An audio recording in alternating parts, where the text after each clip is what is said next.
Hey everyone, welcome back to more Roguelike 2. So this time, there's something I want to check out. House rules section.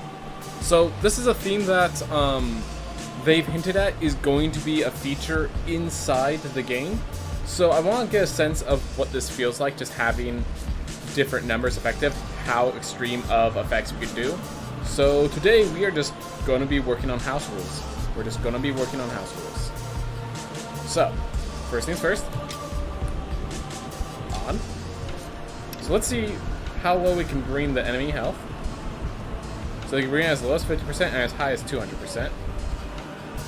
Alright. Damage can be... Is it the same thing? As low as 50%, as high as 200%. Alright.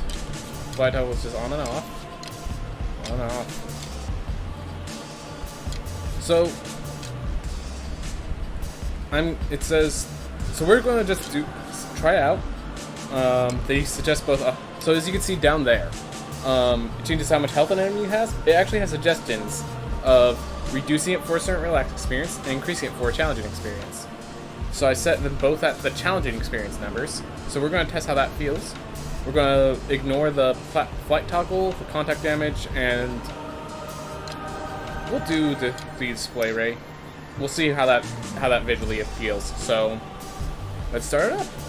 I just picked profile slot 2 to see how it feels, just to see how it looks.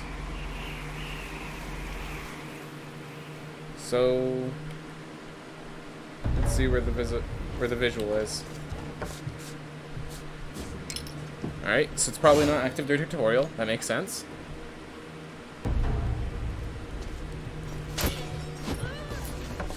Just want to check. Oh. House rules need to be turned on in here. Alright.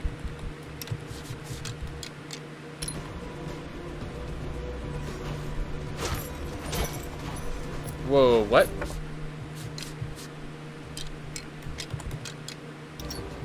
Alright, so it's still... So even when it's off, it still says house rules. Okay, that's good. That's the sort of stuff I want to see. Alright. Now here's the interesting thing. It said rating is 2900. If I... So, let's see.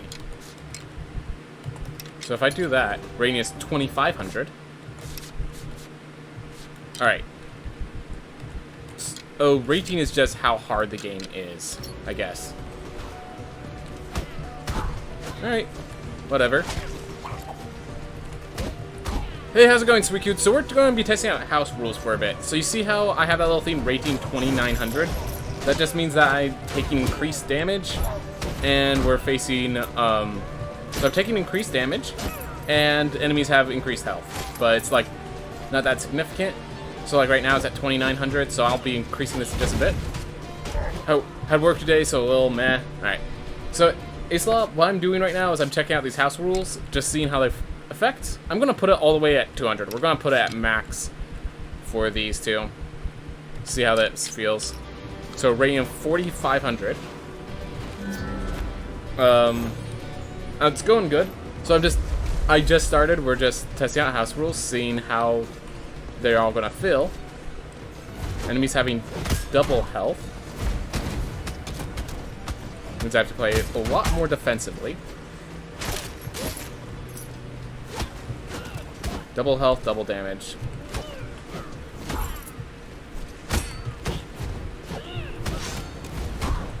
So yeah, I just want to try this basic version of house rules, and I'll go into more advanced mode once I get comfortable with this. Oof. Do you kill enemies ways? Not during speedruns. Not normally. But right now I'm just like trying to play the game as intended. Like seeing how it feels. Just playing the game kind of casually with double enemy health and damage. Dude, you got 7-0? Awesome. Glad to hear it, Ace Law. Good job. Good job. Whew.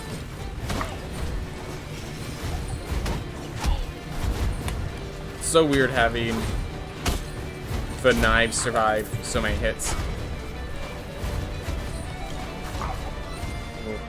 Alright, got my dash. Let's see how dash feels without any, with like half health, half damage, basically. Oof. Might make the heirloom harder, lol. Yep.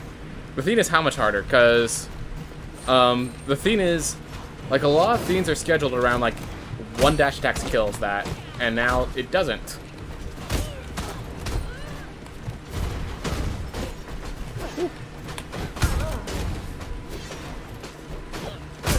Alright. So yeah, definitely have to play a lot more defensive.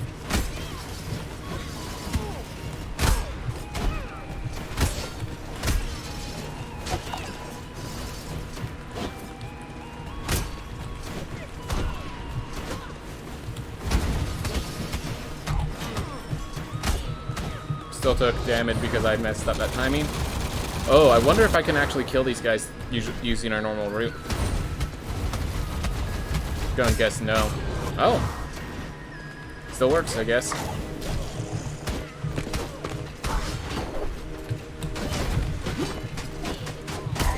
Whew. Question on the day, it depends on the genre. Yeah, so shooter, I always play on hard as my aim is pretty good, and I do have a lot of experience in shooters, but like, in Civ, you go easy because you suck. Yeah. So the thing is, I'm like, I don't like really look at easy hard when I think about difficult. I think about like what sort of challenges I'm expected to overcome, how many times I'm going to have to try again. And yeah, like, obviously in a game that's like made to be multiplayer more often, like as you're saying, shooters, no reason to like get the difficulty too. Like, the difficulty just needs to be where it is, you know? But as for the, like, I love a challenging platformer is a good way of describing it. Like, I like it when my platformers are very tough. Hey, how's it going, Cracket Style? We're testing out house rules right now, so that rating 4,500 basically means that we're taking double damage from everything. Double damage, and we deal half damage. Ooh.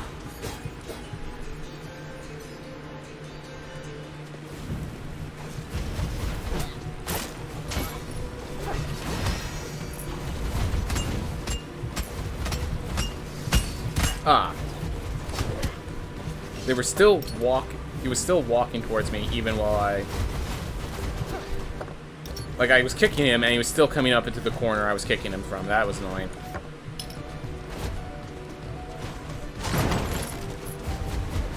Ooh.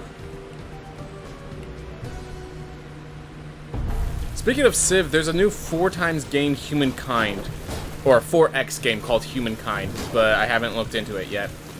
I heard some stuff about that, but yeah, Civ is not my general cup of tea, so I have not really played any of it. It also seems like a game that if I ever got into it, I'd get hyper addicted, so I want to avoid it. Well, you got 7th place yesterday? Nice, you made it to the top 10! Dude, awesome. Glad to hear that you're doing good in the Smash scene. You think Civ is right up my alley? Good to know. That's the thing, like, it's going to take a lot of time and effort to get into, and I'm going to have, like, by the time I get into it, I'm going to get addicted. Like, I know that's my case. Like, I'm that kind of person, so. Right up your alley, but time-consuming. Precisely. I'm not sure you guys want me to become a Civ streamer, because I'm sure I'm not going to be able to do anything else once I get into it.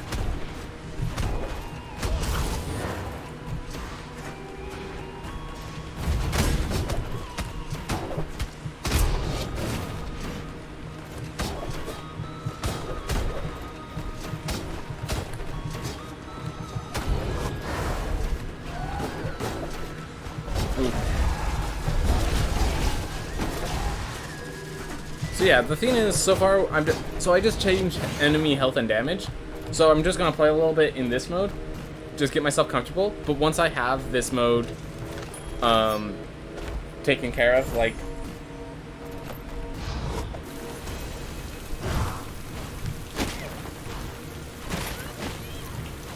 once, like, this doesn't feel like too different because it's all just damage and health numbers. Like, the health numbers do feel different. Having myself be this week is pretty interesting. But that's really it for like what this is doing as an experience. Yeah. The enemy numbers aren't really, I don't really feel them, is basically what I'm saying. Like I feel that I have to play more defensive, and that's it for the effect. Which, I mean, that is a change, but it's like the difference between gaining plus 20 damage and gaining plus 100 damage really didn't actually make that much of a difference. I like games where you can just turn it on and start playing right away. Yep. So, I mean, I think everyone likes it when the difficulty curve is set properly, but like, for example, I had a game called Rocket Slime, and like, I love the style of the game a ton. Like, it's a game that I would recommend to anyone who's okay with the fact that the game is too easy, like just strictly way too easy. Like, there's a lot of unique concepts and cool design stuff in that game.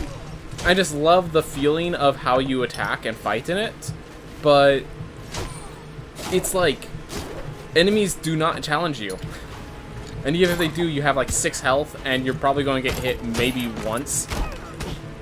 So it's like, I like my games to be extra challenging, and then I pull it back.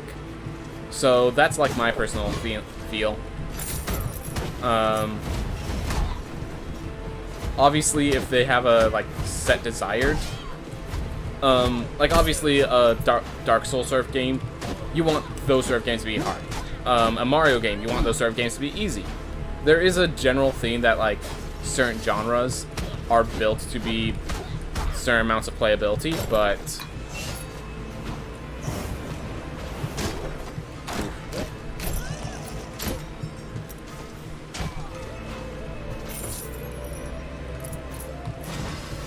using shield block.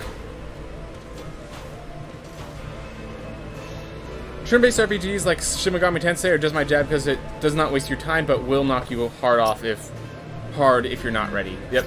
So yeah, one of those things is that I do not like. I actually have a lot of issues with the balance of JRPGs because so many of them, it's like you're dependent more on the grind than the actual learning the systems. Like, you can't... Learning the systems helps, obviously, but it always feels like the deciding factor was never that I took advantage of the system, but because I just wasn't of a high enough level or didn't have enough items, or did not use enough items and stuff like that. And just... Like, that's just an inherent problem with the way that they're built. Like, I probably could do it by taking advantage of their systems. It doesn't feel like that was the problem.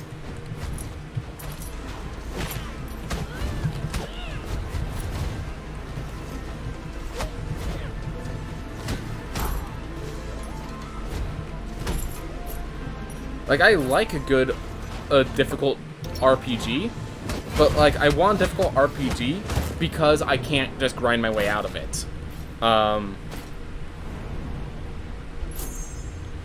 Like, what was it? In, Bravely Default, one of the interesting things in Bravely Default was that they made it so you can actually make it so you don't gain character levels. And I remember I put that on just because I wanted to just like play the game as it's without that sort of effect. Just see how it feels.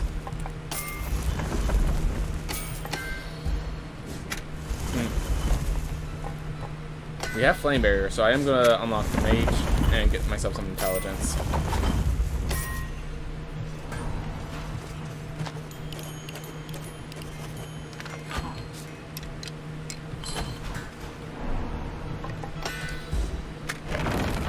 Alright. I have items that assist you in combat at lower levels, but it's possible without items. The Brave Churn system is great as well. Changes up the economy a bunch. Yep. Whew. So yeah, this double damage and stuff, it just feels like being weaker, but with no, like, actual desired effect. So let's try the other thing I want to test out. So, enable contact damage. So first off, I just want to see what it does to the numbers. So it has a rating system for house rules. So this brings it down by 1,000 points. And it suggests you bring health to 50%, damage to 20. Alright. Let's see how this feels. So I have no contact damage. Rating is technically lower. I would have assumed if they suggest an option, it'd bring it back to the average rating. Because 250, 2,500 is the number that is the average rating. So yeah, just trying to figure out what it is that they could add.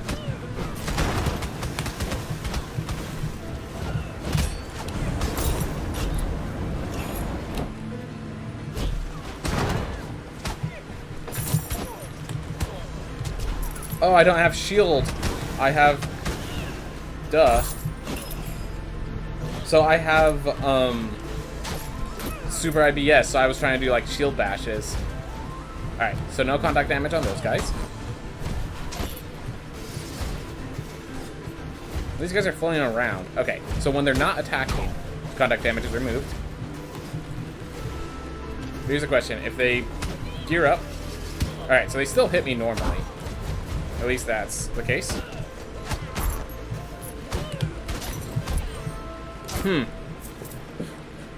Oof. My problem with default and second is it allows you to be rewarded with one strat that just works all the time, making all the classes trivial in general. People who would be able to break dead all bosses with their OP strats during the mid-game. Yep. That sort of stuff. That's kind of the hard part with RPGs. That's like, you want design where the strategy really matters, but then it's like you also want to design so that people can play the kind of style they want to play, which just generally means that there's going to be one build style that's like more powerful than what is expected of you.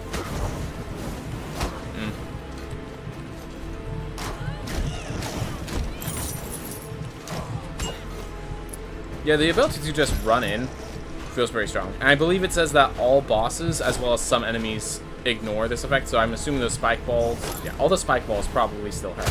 I'd be really shocked if they didn't. This probably makes dash attacking so much easier. Oof. You know, it just makes you go through is the effect. So yeah, probably good to show you guys what the effect is. So whose house are you in right now? I am in the house of no contact damage. So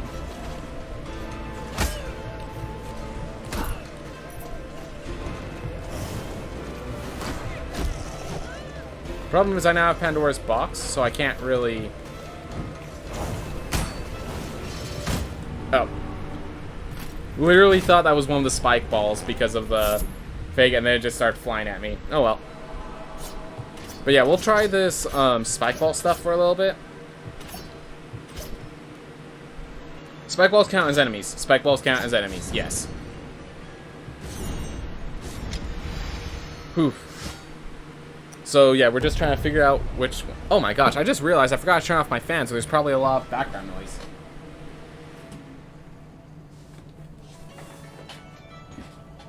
Apologies for that. Apologies for that. I could have just unlocked Valkyrie and then played whoever I wanted. Did you hear about the big Metal Gear Solid speedrunning story? Not yet. What's up? I heard about a big, like, breakthrough in the, well, one of the older games, GoldenEye. There was like a GoldenEye stage that they had a big breakthrough in, but,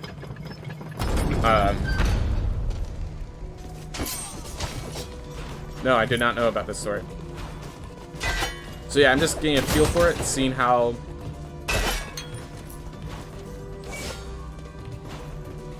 Some person just playing for the first time accidentally discovered a 2-minute skip. Alright, I'm sure shocked that even the knights, you can walk through. Like, if you could walk through even the knights, then that's a little much. That's a little too much power.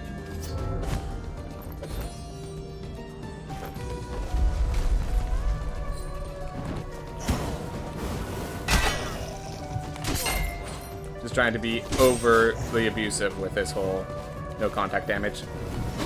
Alright, so while they're doing their attack animations, the knights are, like, knights have contact damage, but when they're not, when they're just walking around, when they're still pulling back their swing, you're good.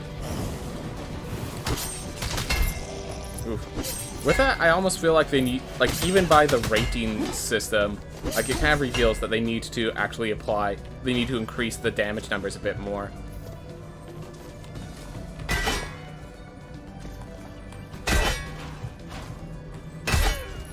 Ooh.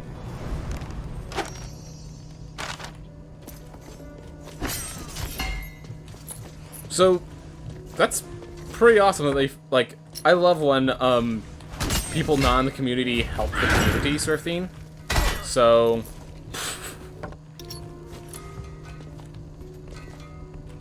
maybe increased health? Yeah, maybe increased health would be the decision to make. Ooh.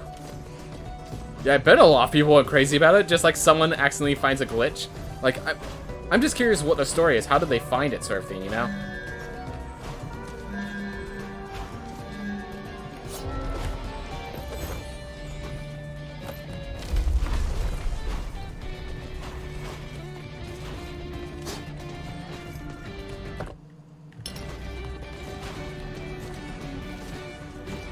Ooh. But yeah, like, if you know the details, I'd love to hear more, but, like, you know, I have not heard of this story until you just told me.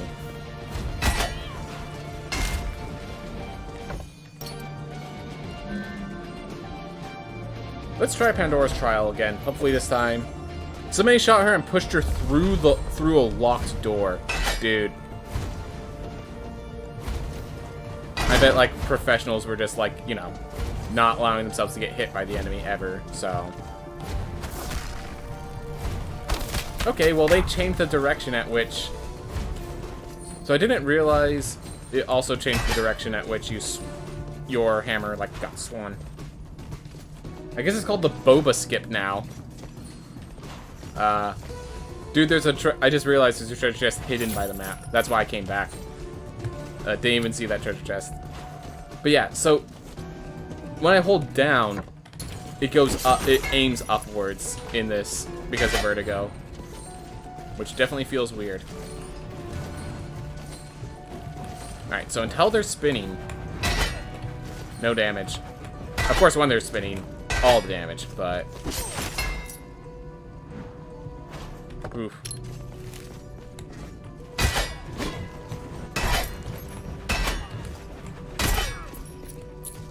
Alright, I'm gonna kill a few more without getting a single hit. Whew.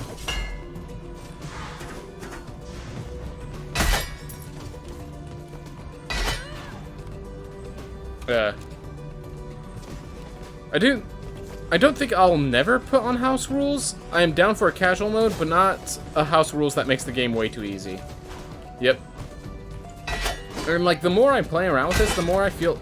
So, there is... I'm going to get to it, but I think there is one more, house rule that they need to add. But yeah, these house rules have felt pretty good. Alright. We purified it. That's good. Alright, so obviously when that's dashing. Alright.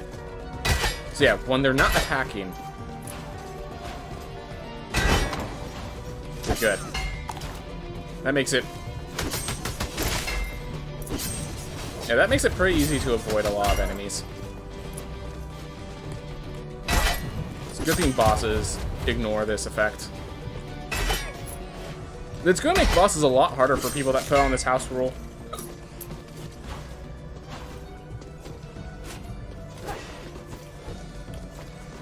But yeah, the ability to just walk through enemies is definitely, like, a dynamic changing thing, you know? Ooh. I had a long vertigo once, but afterwards it hurt my brain. I couldn't play no more for like 10 minutes.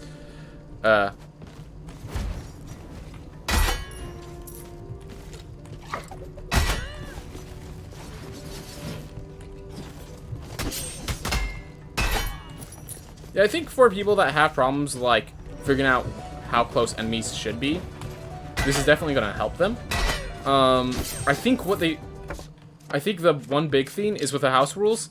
They suggest 150% enemy damage. I would also suggest like 150% enemy health. Maybe like, yeah, something like a higher numbers of damage and health. That is my, testing this out, I feel like that would be my change. That enemies are too easily killed because you could just walk through them. And to, like, I think 150% damage is probably good for most players. But like, the fact that you could still just, like, wreck them, you know? So let's see. If I want to get something where it's exactly 250. So if I do... Yep. So I'd say 150% for both is what I would suggest if you go on no contact damage. So that, yeah, that's one of the things that I want to get info on. Like, how does no contact damage feel? If you do it, how should you change the other numbers? That sort of stuff.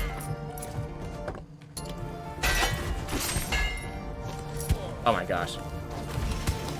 I can't believe I'm having so much issue right now. This is more because of vertigo, but still.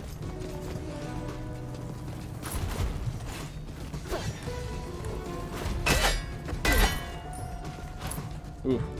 Like, I want to get hit by that guy just to guarantee I can actually get hit by that guy, you know?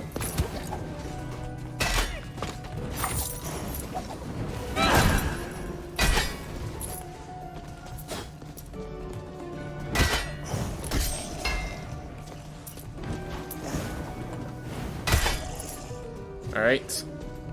I come back and you see this. Yep. Welcome to Vertigo. Alright.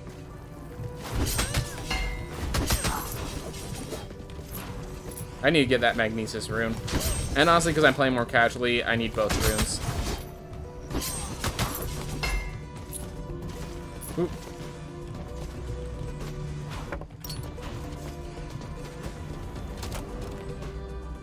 Alright.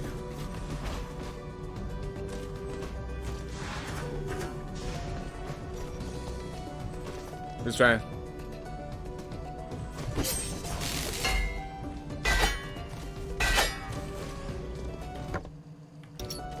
Oop, we're going up. Defeat all enemies. We're at 13 health, so this should be suicide. It is! Good! Good to hear. Good to hear that no contact damage did not make that a joke. Alright. Can't wait for House Rules %, where you just fly and be invincible and lower enemy health. One day. One day. Alright.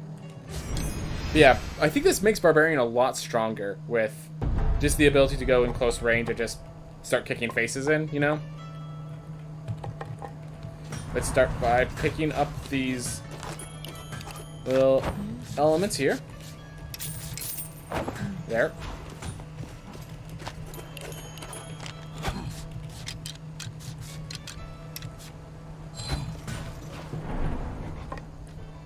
Real talk, it sounds like a fun category you run when you don't have time for a full All Bosses Heirlooms. Not only that, it sounds like a fun way to get people interested in All Bosses Heirlooms without, like, demanding them to be super good at all the bosses. Like, I honestly am down for a House Rules % where you just make yourself as strong as possible so you can act, so that people that can't have trouble with this don't have trouble with the speedrun. Like, they can get the sense of what the speedrun's like without depending on just raw skill.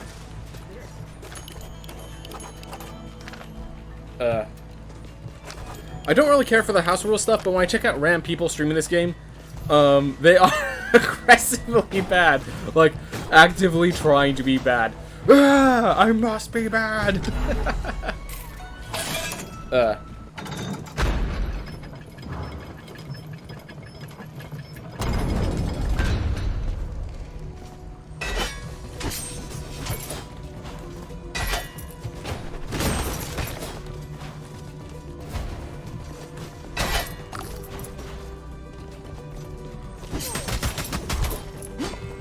But yeah, the fact that I can do this, like, definitely makes the game so much easier.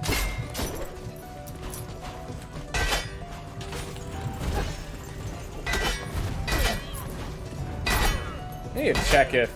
I really just need to run straight into one of those characters to see if the no contact damage, like, to make sure you can still get hits, you know?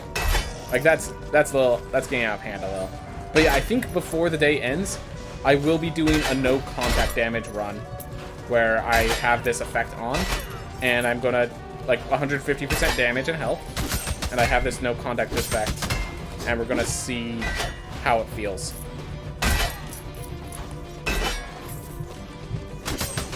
Definitely will be able to just run through rooms a lot faster.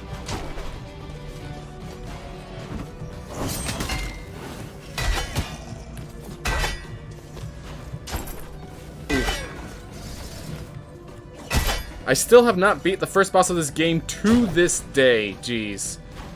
But mostly due to my RPG duties as well as the aiming and all the other stuff, yep.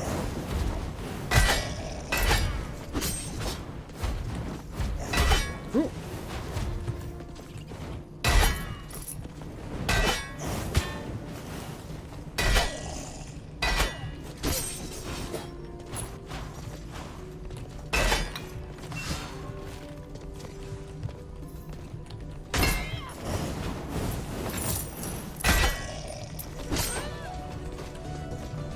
So do you know if you can walk through bosses?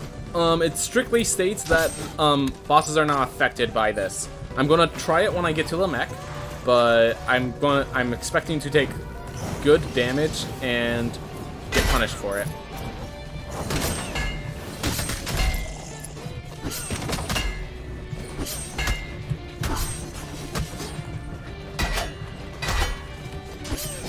Ooh.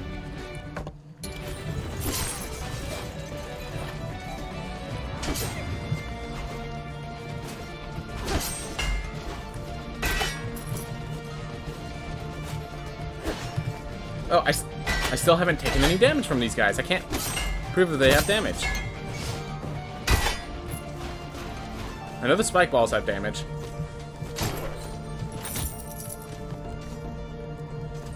Gonna wait until I get more powerful PC before I commit to this game, alright? Do you know what percent of people who have beaten the game achievement in RL1? What percentage of people? I have no idea. This is fresh file. Yes. I just started up my profile number 2, just to see how it feels from start to finish, kind of thing. I'm probably gonna, as I said, I'm probably gonna do a speed run when I get kind of comfortable with this. Oh yeah, there's definitely a way to look at, so there is a way to look it up, but the thing counts anyone who owns the game, not just, people who played through the game, so it ends up being skewed towards low completion rate. Is my understanding.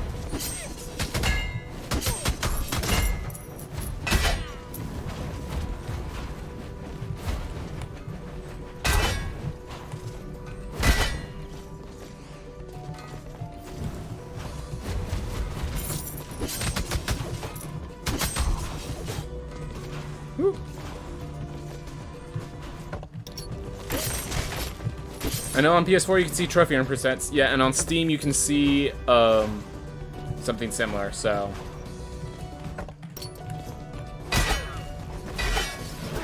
Alright. This one I gotta keep alive, because I need to take damage to prove that you can take damage. Alright. Thank you. Thank you for your work. Whew.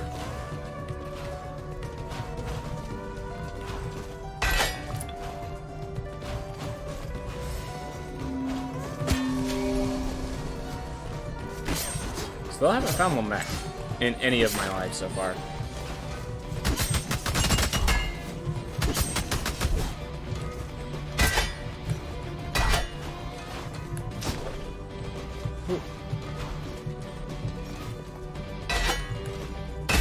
Beat the game twice is 11%. So that's actually a pretty, that's actually pretty good. 22% to defeat the last boss. That's actually, I feel like that's actually a pretty high number. Like, for a game like this, that seems like a pretty high number.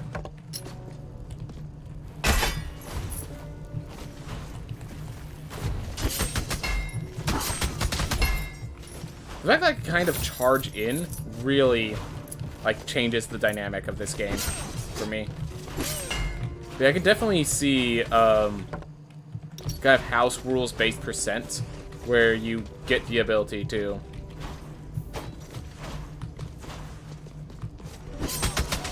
Just like, because I think this is like a different way of playing the game. I think it does work.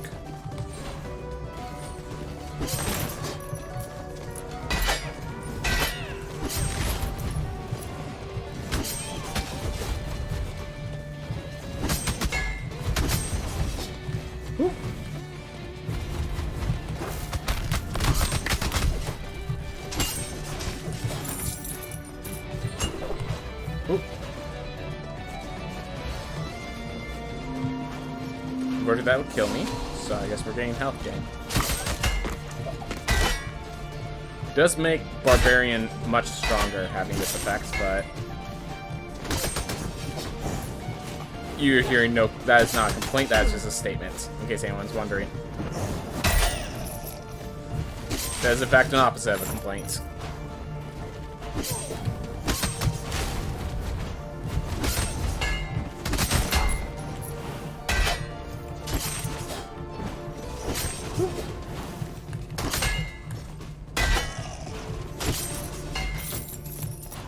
I can confirm, unless someone can't make it on next Saturday, I will have 3 D&D sessions next weekend. Jeez, man.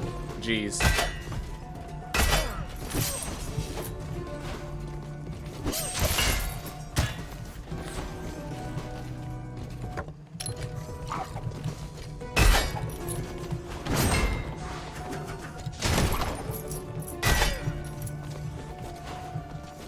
Ooh, and one of them is my hardest character to play. Well, I mean, of the 3 D&D sessions, it's assumed that one of them is going to be harder to perform than the others. One, you're a DM, one, you're playing a complicated character, and one... I mean, if you're not playing a complicated character... I should have made it so I can teleport to X's Monday when I want, because I do need to check out the Blobfish in a bit. By the way, did the music just stop, or am I just not hearing it because of the way my volume set is working? It seemed like the music just stopped while Citadel I wrapped up. Geos is much easier than my other character. Alright, good to know, good to know. May I ask what makes your other character so hard to play? Winberg is easily the hardest character for me. It's kind of funny, like, when I'm thinking of hard characters that I had to play, one of them was called The Wind. And so it's just kind of funny that Winberg was the name of your hardest character, and it just... Of course, I actually did not pronounce it properly. There's a very special way. It's just kind of... But they were, basically the reason they were so hard was because, basically, what I was doing is I was proving that the Monk of the Four Elements isn't as bad of an archetype as people say it is. So I had to be very resourceful with my Kai points and how I spend feats, as well as I ended up being like the tank of the party just because of bad team composition, and being a monk tank doesn't always work out that well. So it was a lot of just me having to utilize my skills very precisely and knowing my resource costs, because if I run out, well, I think the first time I ran out of key points was also the first time I got knocked to 0. Like, it was not an easy character to play, but I enjoyed Wind. Alright. Bird who can't really socialize. Alright. So... Oh, it's the roleplay that makes it hard. Yeah, when it comes to roleplay, my hardest was definitely M, because the whole idea is that they're mute. So I had to basically describe what I was doing, or just do like charades. And, it was fun.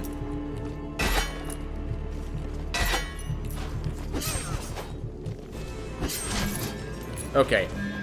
Combat roll must be so much worse with these, with this setup of abilities. Horizon Walker Ranger. Alright, so your character is just kind of a distance DPS. Oof.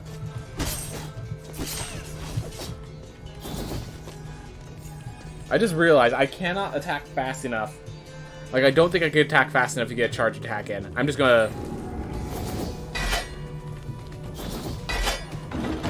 Gosh.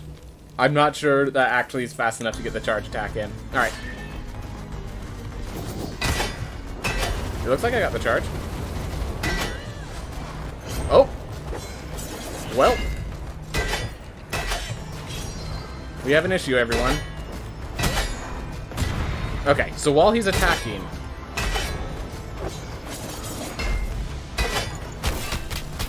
Yeah. So while he's attacking, he's not worth touching, but until then...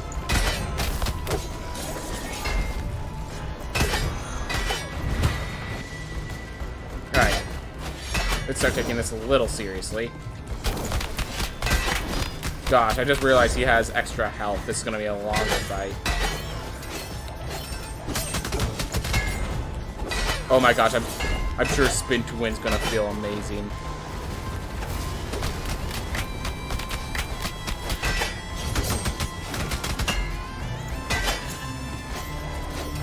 Ooh.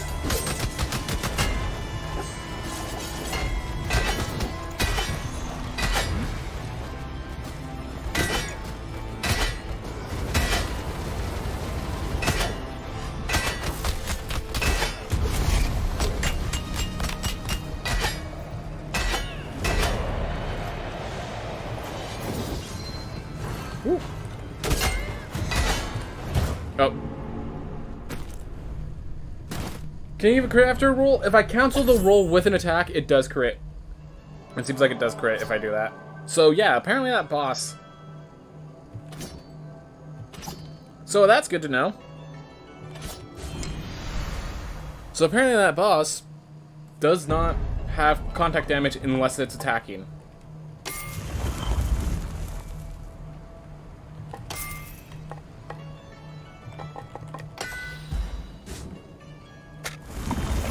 Duelist probably worse.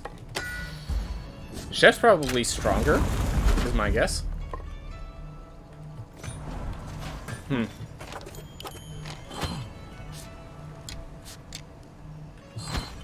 might buy that, but not equip it.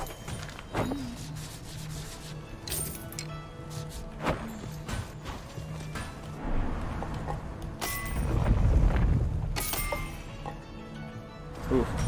I do think Winberg is the favorite character I have, mostly because of work in the role-playing. Yep, definitely will say if you don't have, like, the role-play is a major part of whether or not you enjoy the character. Mechanics plus role-play must mesh for a truly great character. Yeah.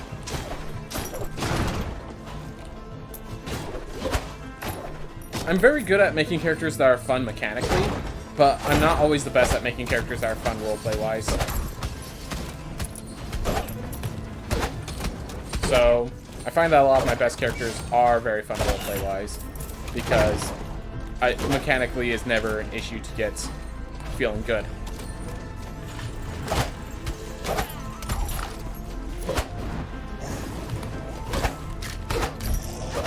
Alright.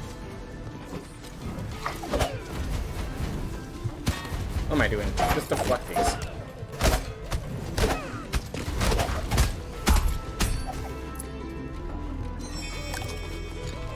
So yeah, they fixed Chef, so you still get healed when you use your soup. The soup's just weaker, which, fair enough. That's exactly how it should be.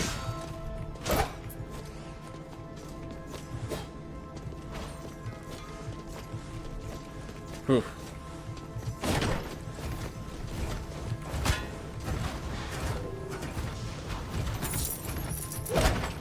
There we are. Alright, let's use a soup charge.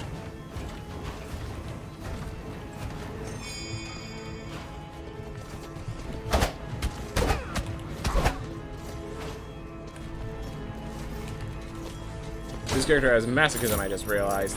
Those soup charges are how I'm gonna fuel my spells. Ooh, Roxicum soup.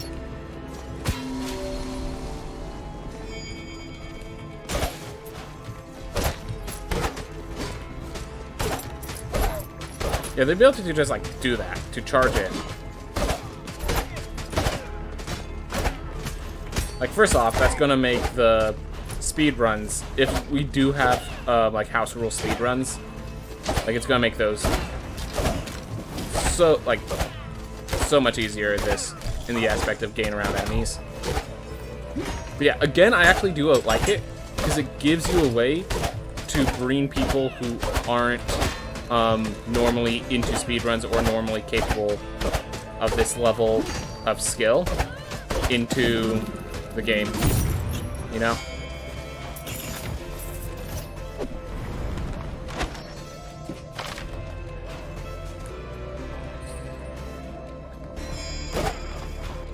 Is I realized that was my last soup.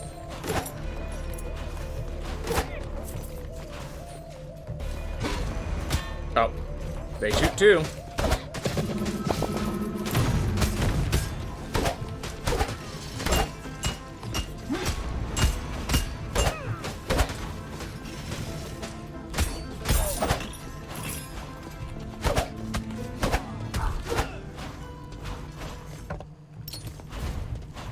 Alright, just keep moving.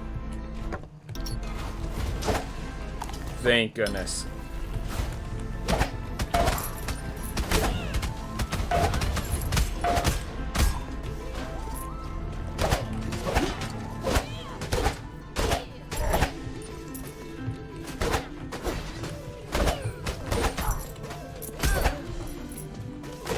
Do you know how flying works? I'm going to test that next, but I have not tested it yet. I do know it says that there's a button that you press and you just start flying around like you're a dragon.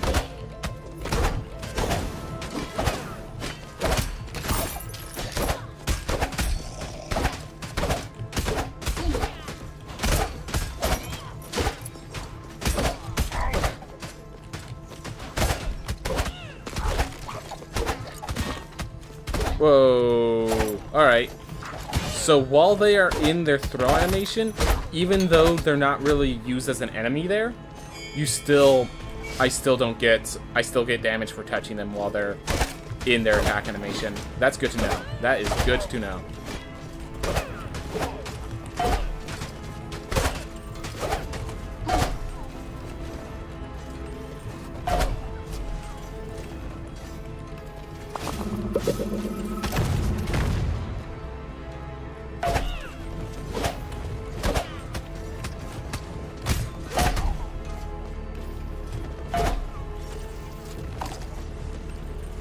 Oh. Here.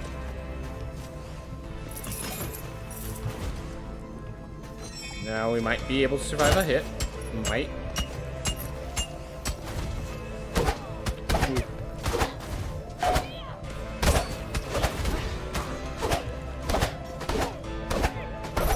Oof. I always thought Dragon was really hard to use, but maybe just because of his attacks. Dragons in RL1 sucked, yep. Their MP doesn't regen fast enough to make Fireball a good attack, and the fact that they were dependent on the Fireball. Like, this game is built around the fact that... How do I explain? This game is built around the fact that everyone has different weapons, and therefore sometimes the spell has to cover what the weapon can't. And therefore, you know, you have those options. RL1, spells weren't very usable, and so everyone was dependent on the sword. So the game was built around the sword's hitboxes. Dragon was the one class without the sword, so therefore they did not have a hitbox that fit with the game.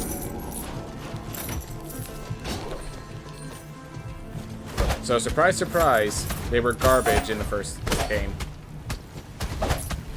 Like I've said that, this game seems like they could manage to build a good...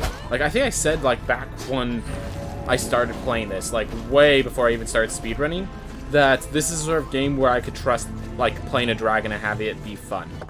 Because it's built more around it. Because the dragon might actually have a talent and a spell alongside its fireball, or something of that nature. But, yeah, in the first game, dragon sucked. This isn't an opinion, this is just a statement of fact. I'm just wondering if they would be good if they just did a regular attack. If they just had a regular sword swing, then yes, Dragon probably would have been a good class. because flight. But the fact that their attack was a spell, that the spell did not get mana regeneration fast enough for you to actually really use. Like, yeah. I think if they had a sword, they'd be good.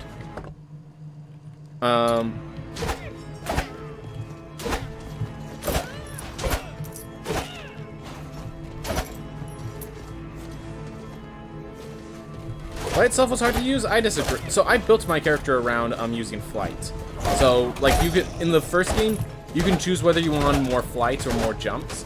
Like, more seconds of flight or more double jumps. And I always chose flight. So, I do have to disagree with you, mostly because maybe it's just because I practiced in flight in the first game. But flight was not that awkward. At least not in my mind.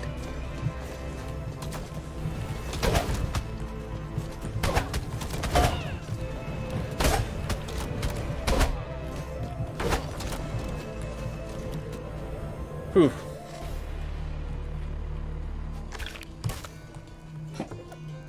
Nearly intro murder.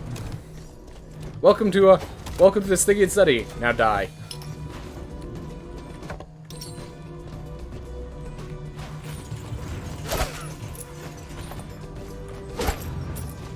Oof. Man, Rogue Legacy 1 is old. Yeah, it's hard to believe that I was playing it back in high school, you know?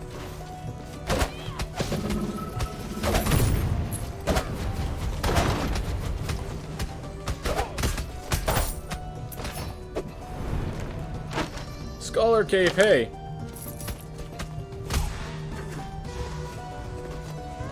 I read an old Gamer Informer a few years ago and I had a review for the game in it.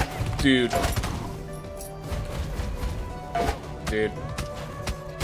The era of subscriptions to video game magazines was a grand era to be alive. A dead era now, but I'm happy for what it did. Whew. So because at the time the issue came out, I probably just ignored the review because I had narrow tastes. But now that I have played it, I could place everything they were talking about. Yep. It's kind of like when I watch zero punctuation reviews. Sometimes I just watch zero punctuation reviews because they're funny. Other times it's because it's like, I know this game, I want to see what he feels, and then he'll just like mention a moment in some of the most ridiculous manner. I'm like, well, that's definitely a way of looking at it, you know? In elementary school, there was a classmate who would bring in his GI issues, alright? I still remember seeing the preview of Bowser's Inside Story in art class. Dude. Bowser's Inside Story was legit. Dude, I kind of want to go... Me and my brother have talked about wanting to go back in that game just to figure out... Because, like, we knew what it was, but we didn't know how they pulled it off. That the greatest thing about Bowser's Inside Story was its pacing. Its pacing was absolutely phenomenal. How they pulled that off? That's what we're going to have to what I'm going to have to figure out. But we know that's what they pulled off. Alright, I think I get all 3 charges in here.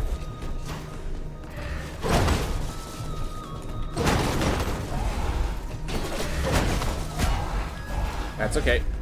Okay, another charge in this bit.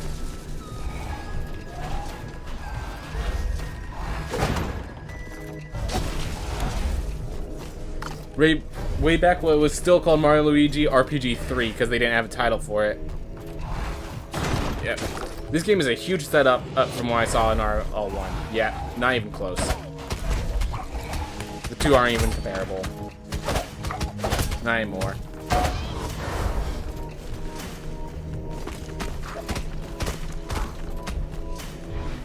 Ooh. Alright.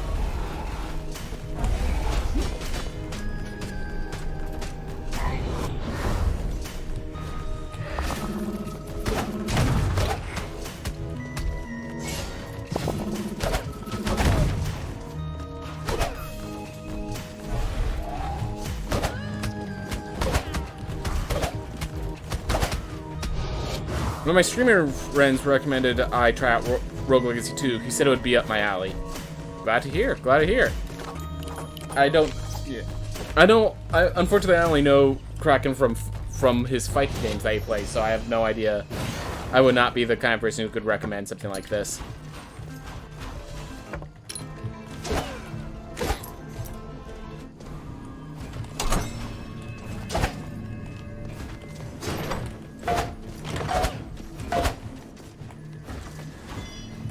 Here. Gain blood this early. I guess they just have a percentage chance of gaining blood no matter what. Which I'm 100% down for. I'm just, like, shocked. You know?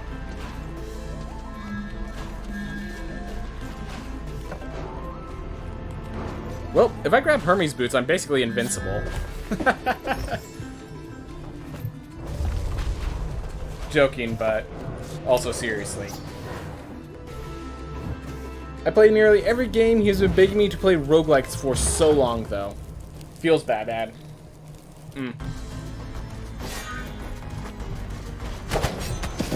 Nope. That was not the smartest move.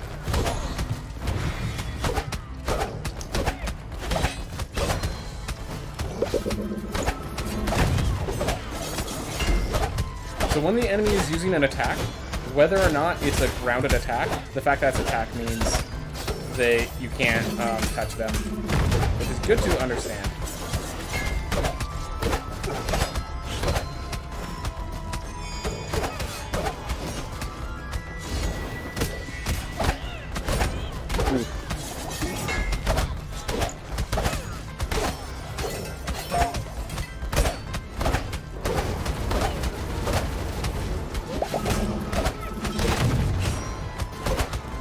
Alright.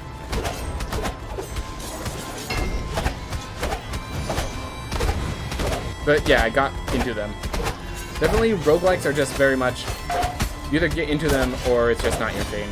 And it's like different for each roguelike. Increased health plus having Chef is making this fight take forever, it feels like. Great time to chill and talk if you guys want to. This is the fight I think I could lose very easily, at least.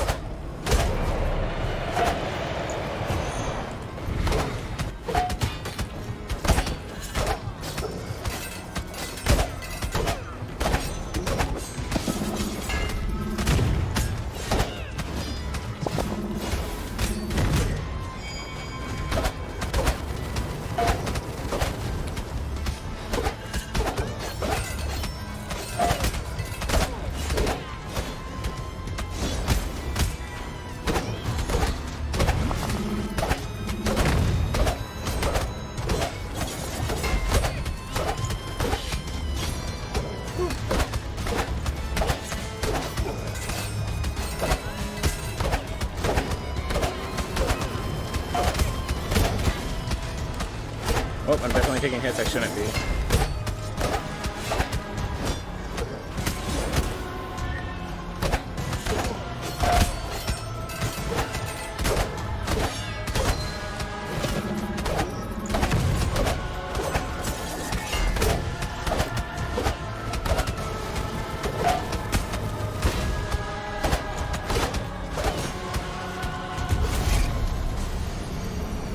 I actually nearly died there because I made a stupid mistake.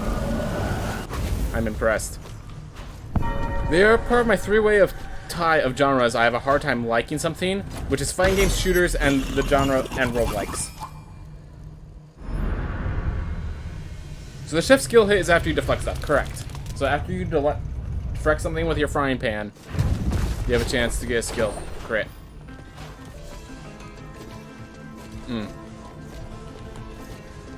One last direction, it looks like. Cool. We found this path. Let's just try to find some meat. Oop.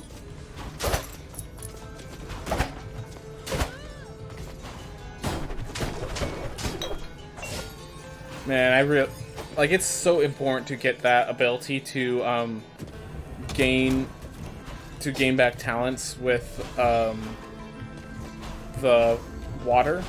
Like, I feel like it should just be a default ability of the game that every time you get those potions, it refreshes one of your uses of your talents. Because it's just like, it's so... Like, Chef is kind of unplayable without it. It feels like... Alright. I have a feeling that Blobfish are going to follow the same routes where they don't deal contact damage until they attack.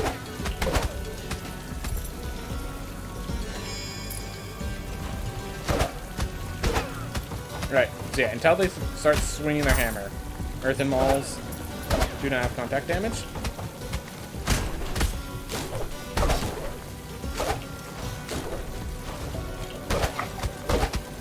All makes sense. It's all just until they attack, they don't have contact damage. And of course, enemies that the only way of attacking is contact damage. Oh my gosh, does this mean wargs are going to be immune?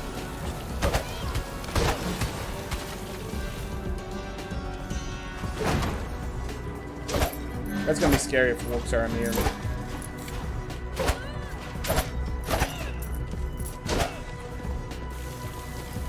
Yeah, I feel like chefs are a lot like liches in their style of I want to kill everything that there is, because in the chef's, like in the lich's case, they get greater max health. In the chef's case, they get meat, which empowers their abilities.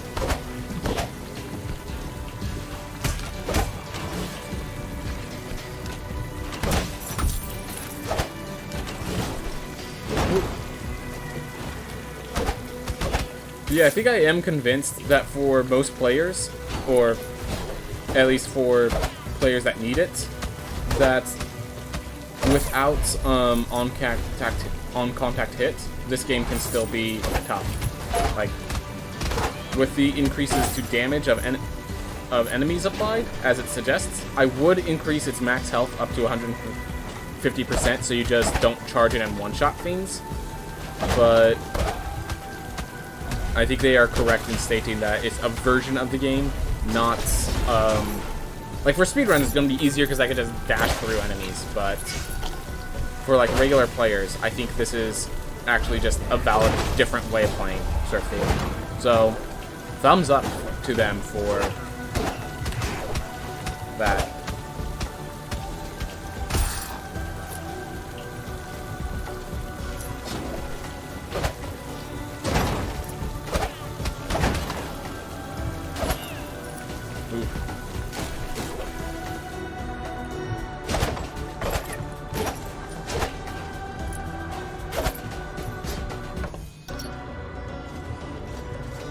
Too much resolve burn.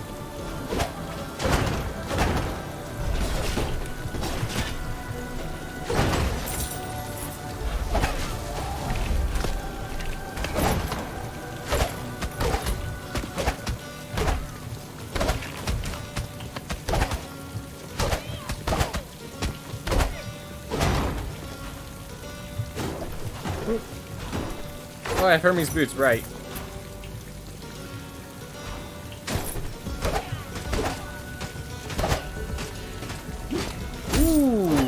Just seeing them bounce out of the water, I was not prepared for that. I was prepared for them to just take damage as time went on.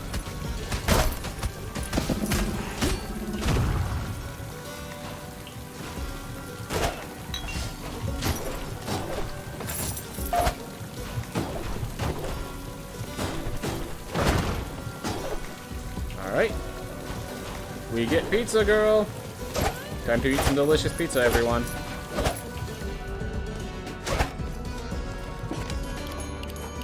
Awesome. I don't usually get to do this in speedruns. I like Pizza Girl. Alright.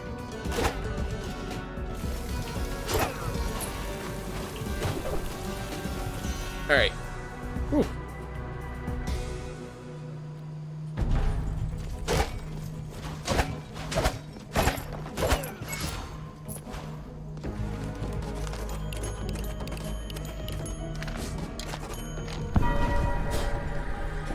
Whew. You like Pizza Girl because you usually don't see her. Oof. can't disagree, but also you're wrong. But it's like one of those, you're not wrong, but also forget you. You're whatever. I just find it funny. Alright. Well, long distance relationships. Well, if we beat this out, then we actually have the resolve to start picking up heirlooms again. Just have to not fall in water and not get hit. And we also need to kill things.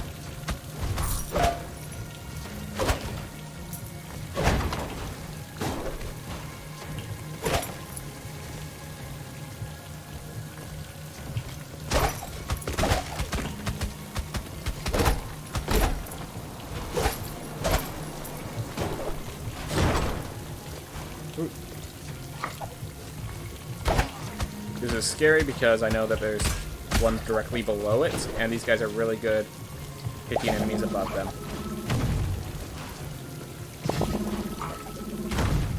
There we go, killed one. Now I can get in here, and from in here I think I could kill him. Yep.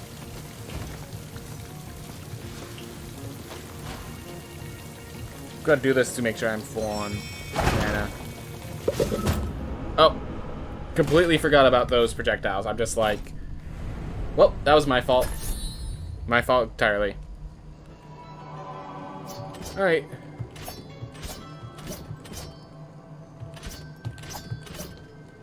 Now comes the really weird question. So we tested out some of the things. Charity Dungeon's active. That's good.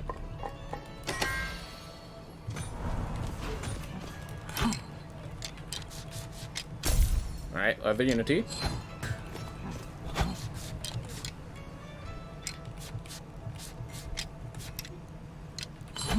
There we are. Hey, Lambo Droid, how's it going? Hey.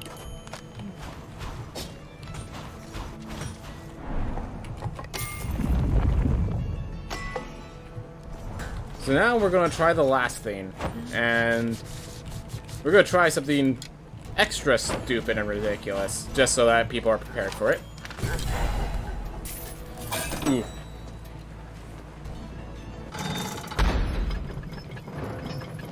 So of course, we're going to test flight. And there's only one way to test flight. Sun Tower, baby.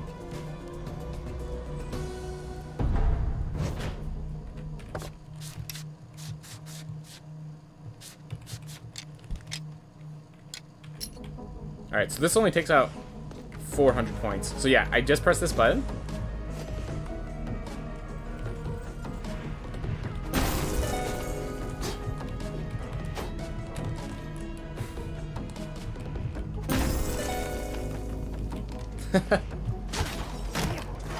And then I just press another button. Okay.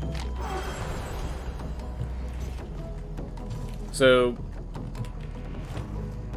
Oh! Dashing kicks off, removes flight. Okay, so you are limited in speed.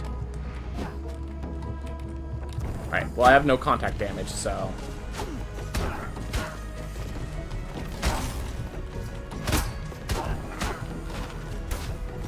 You guys are negative threatening.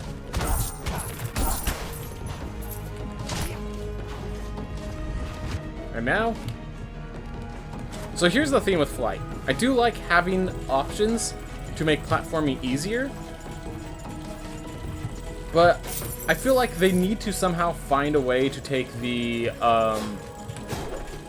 Celeste route of making these things easier. Because right now, it just feels like flight is what you do to like just easy way out. I think people, what they want is more maneuverability and options. Like it, I think if we look at Celeste and we see, you will see things like, how do I say this? You'll see options like slowing, wait. These teleporters have no way of dealing damage. Alright, that's one theme with the house rules. So these teleporter guys literally cannot deal damage to you. Thank you, Blinks.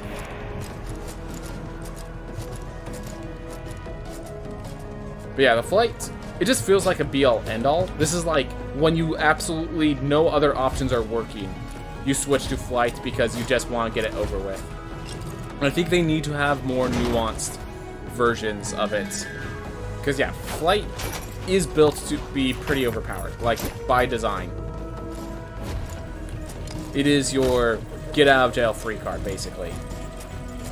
And I don't think, I think if they could help it, they should have other options for helping mobility.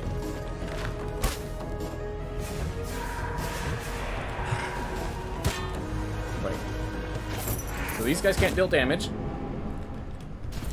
But it seems like the blue orbs have all the ability to do damage, but the blinks do not. That is worth noting. So blinks do not deal contact damage.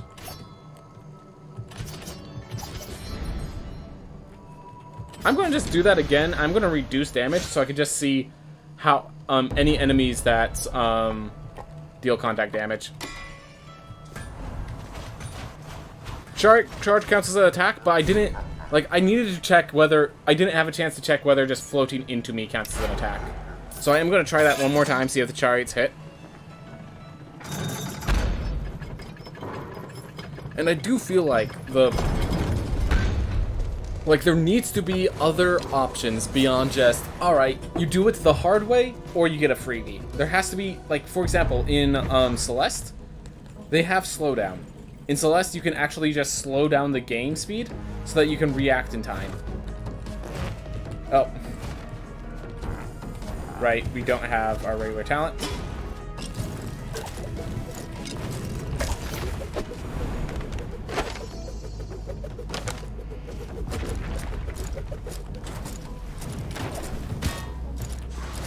Oh, jeez. Right, because I have plus 150% damage. So, means wrecking my face in. So this guy cannot, under any circumstances, deal damage to me. And that is not intentional, I'm certain.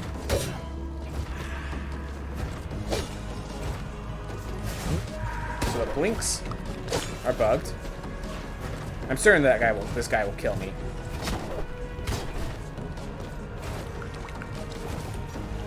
Alright, so the slime itself does not deal contact damage, but the acid trail it leaves behind does. Okay, that's one thing solved. We're just figuring it all out. We're figuring it all out. We have Hyperion's Ring on this one, so they might live long enough to tell the tale. The Tier 2 and Tier 3 could if they teleport? Alright, they shoot projectiles.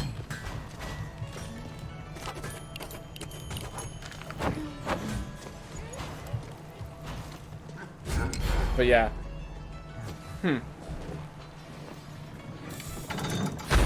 Now I heard that the arrows with flying is kind of messed up.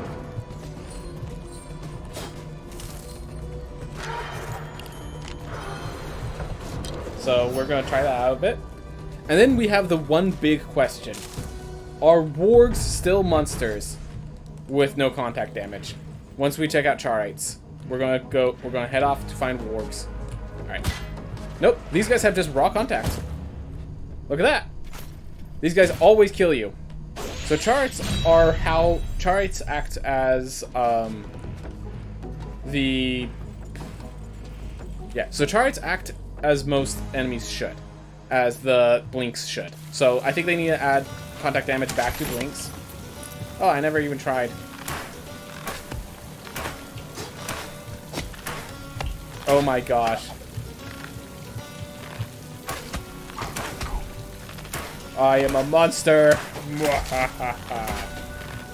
Fear my wrath.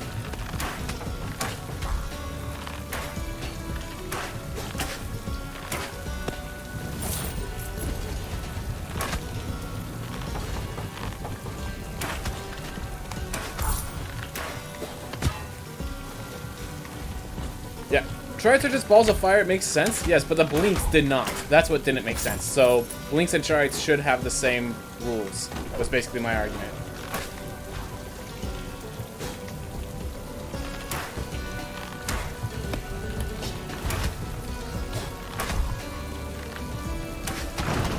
Alright, so Flight makes archers deadly.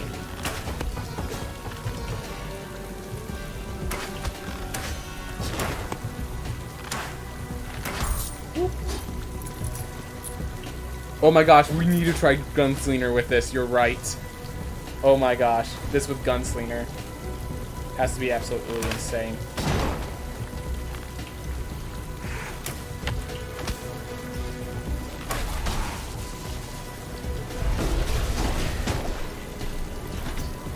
Because if Gunslinger... Every day Samus is closer to being in this game.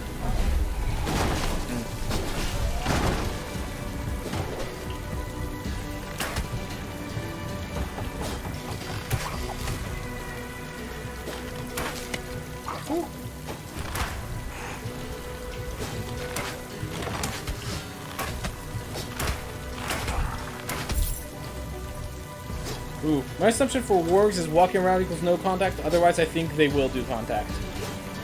Wait. That's the thing, is their charging at you considered an attack? That's the big question with wargs. Because if they are, then... tough.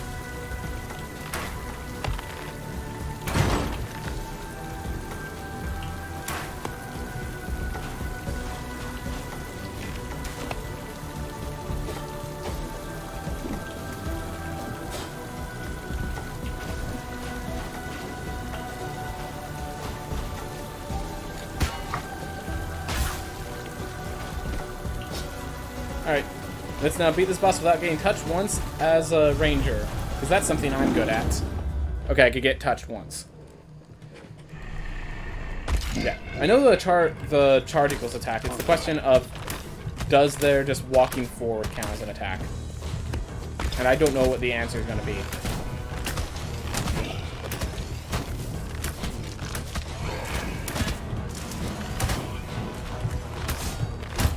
Alright. So once anytime they do an attack, you don't want to be in their hitbox. But when they're not doing attacks, you can just dash on through. Good to know.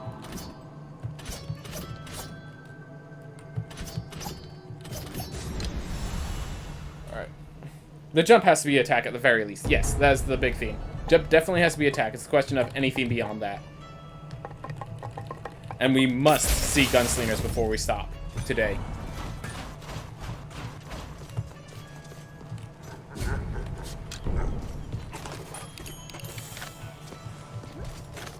Alright. So now, we're going to kill that boss with a character that's good at killing that boss. And we'll interact beyond that afterwards.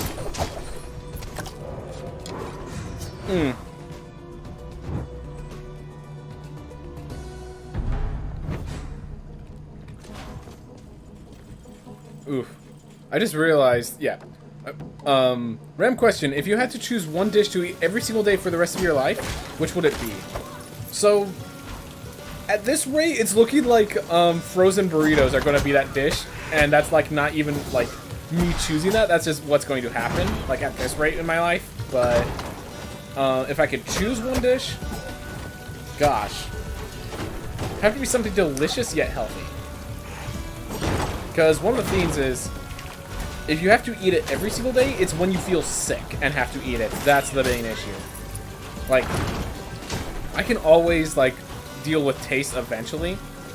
It's the question of, I'm sick. What do I still feel like eating this? So it might actually end up being like a Jello-like dish, just because of that effect. Something that's just easy on your stomach. Even when you're old, you know?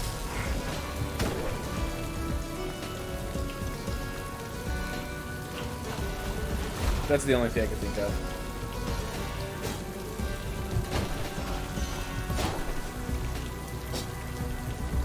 Yeah, I'm glad that... So, one of the things I'm glad about is if you have house rules on at all, the little signifier tells people that you have house rules on. And then you just choose whether or not you want a rating for it. I actually don't like the rating system. I kind of wish they just had a list of all the themes that were changed. Like, I know that would be bigger, like a longer, take up more screen space. But I almost feel like that's better than the rating system.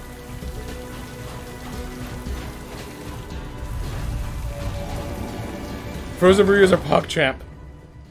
Can't you turn off the signifier? So yeah, I'll show you. So if I shut off the signifier in house rules, it says house rules. It just doesn't give me a number. The signifier is for brag rights. Hey, Focus. So right now, what we are doing, we are testing. So hard enough to make it feel good when I win. That's a good answer. Like, that's kind of what I went with. It's just the question of how hard is that specifically is what I've been trying to figure out. Like, so right now we're testing out all the little assist modes and seeing how they feel. And so obviously flight.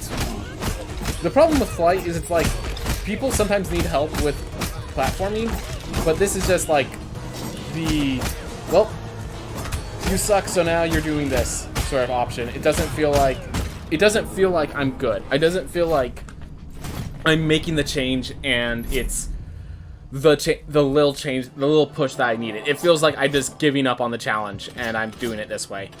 So that is one big issue with this. Hey Capsty, I like games to have a certain level of complexity and be pushing enough so that I have to appreciate the complexity to win. That's where it is, where it's like you want it to be difficult, but as long as you know the system, you know how to, like, you have an idea of how to approach. Like, one of the themes I have with, one of my big issues with a lot of, what are they called? Yeah, exactly. You have to appreciate that complexity to win. Perfect way of putting it. That we want games to be just difficult enough. That you have to actually use this. You actually have to use the advantages the game gives you to win. I like that answer because it's always the question of like, because a lot of people say I want it to be difficult enough that it's hard, but not difficult enough that I can't beat it. Like one of the examples, Focus knows about this. That I have one of my favorite games like is a super easy game. Like it's not even that fun to play sometimes because of how easy it is. Anyways, I am just really quickly, I think I have all of the effects that I want to test out with this game. So I am gonna just kind of speed run through. I do want to get to the wards, test out how they feel with house rules on.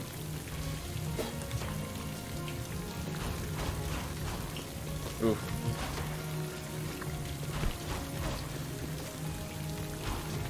I like hard games, but sometimes I just want to play a casual game while watching YouTube or something. MTG is my version of casual game.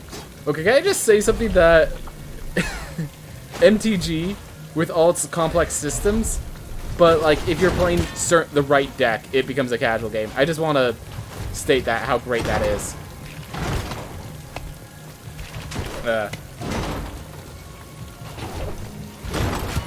What am I doing? Let's just fly over, not even deal with this. Hi. These roofs are very architectural, I guess will be the word. And yes, that is not, I'm not even sure if that is a real word, but it sounded right. Alright, you talking about Rocket Slime? Yes, I am. Yes, I am. A game that I love, but it was not difficult at all. I wish it was more difficult. I wish it had more, but I still love the game.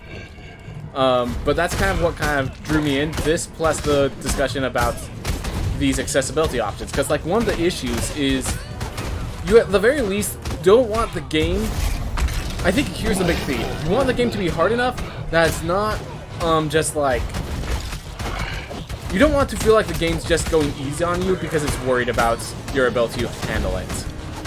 You want the game to actually challenge, to actually force you to interact with the systems and understand what the game is throwing at you. And like, there are times where there are certain games that I like easy. Like, I want my Marios to be easier than my Super Meat Boys by a long shot. If I want to go Kaizo, I'm not playing I don't like Mario being Kaizo. You know? But, alright, so, yeah, any attack. The moment they start the animation for the attack, the boss becomes a hitbox. That is good to know.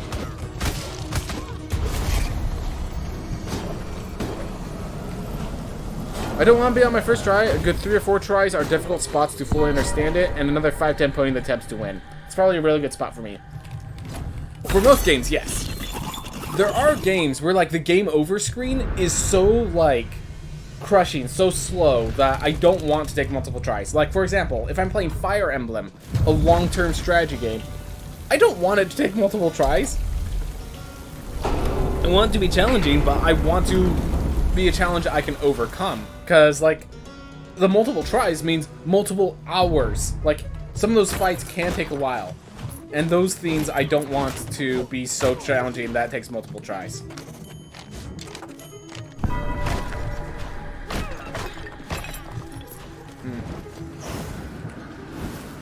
Alright. So do these guys have hit contact? Nope. Alright. So Blinks, Wisps. Blinks and Wisps both need contact damage added. We know for a fact Spike Balls have it exhibited. Just want to make sure because I actually haven't taken damage from Spike Balls just because I'm too good. Yeah, so Wisps and Blinks do not have contact damage at all. So that's a mistake.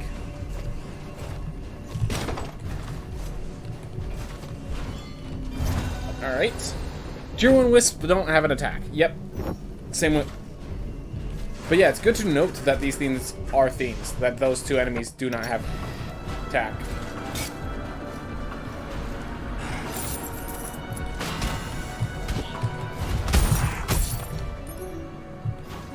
Ooh. Alright. Shields. This is a big question. So yeah, when they're like that. But when they're not. Alright. So the moment they start spinning, the moment they start charging up, it affects them. Now, we die to a ward. The question is, in what way do we die to a ward?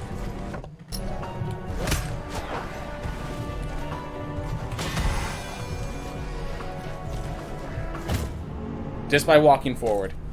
Just by running forward, wargs have infinite contact damage. That's good to know. So wargs are still very scary.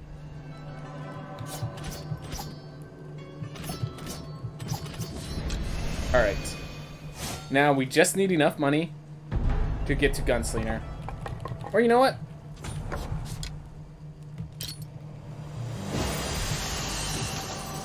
Just go to this one.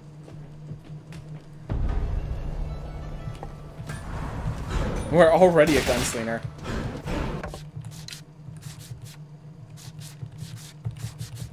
Just turn it on for a bit. Enable flight toggle. Alright.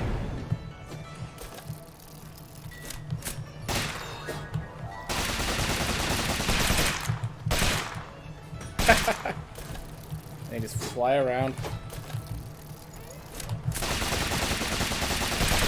I'm getting lifted in the air slightly as I'm shooting. Like if I do it here, you can see me climb up.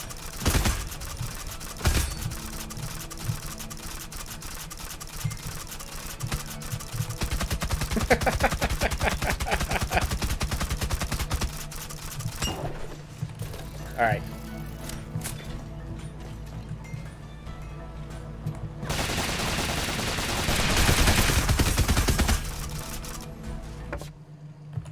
Well, we tested it.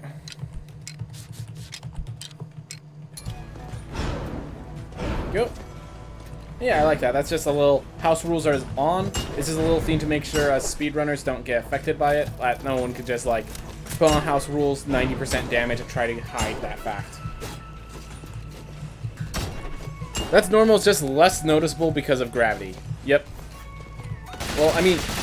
Oh. So if I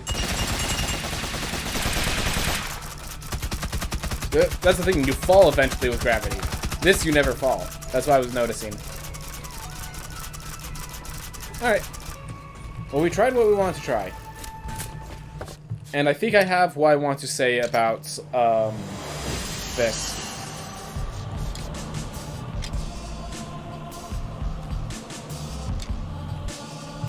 Alright. Actually, you know what? I should go back to the, New Game Plus 2.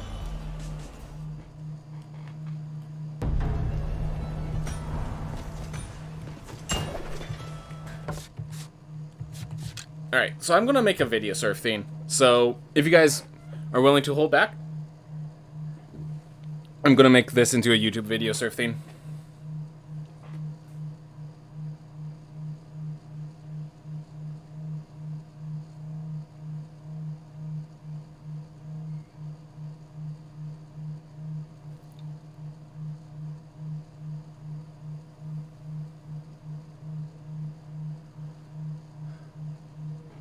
Hey everyone, welcome back. I'm going to talk about the house rules that they're adding in the next set. So, for some people wondering, in Dragon's Vow they said they're adding house rules. As someone in the beta branch, I actually have access to this early. So I want to show you guys what it is, talk about them a little bit, my opinions on them, I just want to show you what's going on. So, first off, they are off unless you enable them. Once you enable them, whether or not you have anything active, you'll see over by where it says New Game Plus 2 in the burdens, that there's a little thing called house rules. Now, this thing, the toggle difficulty rating display, you might be like, what does that even do? It just gives you a number. In this case, its rating is 2500, and you'll see it go up and down if you increase or decrease options. So, like, for example, if I bring everything to its absolute weakest, the number is going to be super low. It's going to be only 100, versus if I have everything at its absolute hardest, I believe it's like 4,500. Yep. So, really all this is the toggle difficulty rating display is really just an arbitrary number. So that effect doesn't really do anything. The important part is that it does give you... The important part is that it shows where house rules is, so that if you're a speedrunner and, like, no one could just go, enemy health, reduce this to 80%, people won't know, like, people will notice. There's a little house rules notification over in the corner there. So, that is all that this toggle difficulty rate display thing is. Honestly, I find it arbitrary. I don't... Like, it's good to have, like, the 45,000, but I think this is really unnecessary. Just having house rules on or off, I think, is all that really matters. So this one isn't very important. I just wanted to get that out of the way, because people might be wondering, what does that exactly do? So now let's get into the house rules themselves. So the first one is enemy health. Just changing how much health an enemy has. Very simple. Both health and damage go as low as 50% or as high as double, 200%. And I like this little theme, that 90% health is good for a more relaxed experience, where 120 is good for a more challenging experience. I like that they kind of... When you realize that they have this little more relaxed experience, 70% damage is good for a relaxed experience, 120% damage is good for a more challenging experience. You start to realize that house rules is their way that they have an easy mode and a hard mode. Like, putting this to 90% and 70% is basically their easy mode, where putting them both at 120% is their hard mode. Which, when you realize that's what this is, you start to feel a lot better about what house rules are. Having the variation between 50% and 200%, I think is just perfectly fine for variation. I think these two are really good. I honestly think they could be doing in 10% batches. They don't have to do 5% batches. But, like, I'm happy to have more variation. Like, if they can do 5% batches, let them do it more versatility. So then we get into the other two. So, disable enemy contact damage. So, this is basically, they want to make sure that enemies...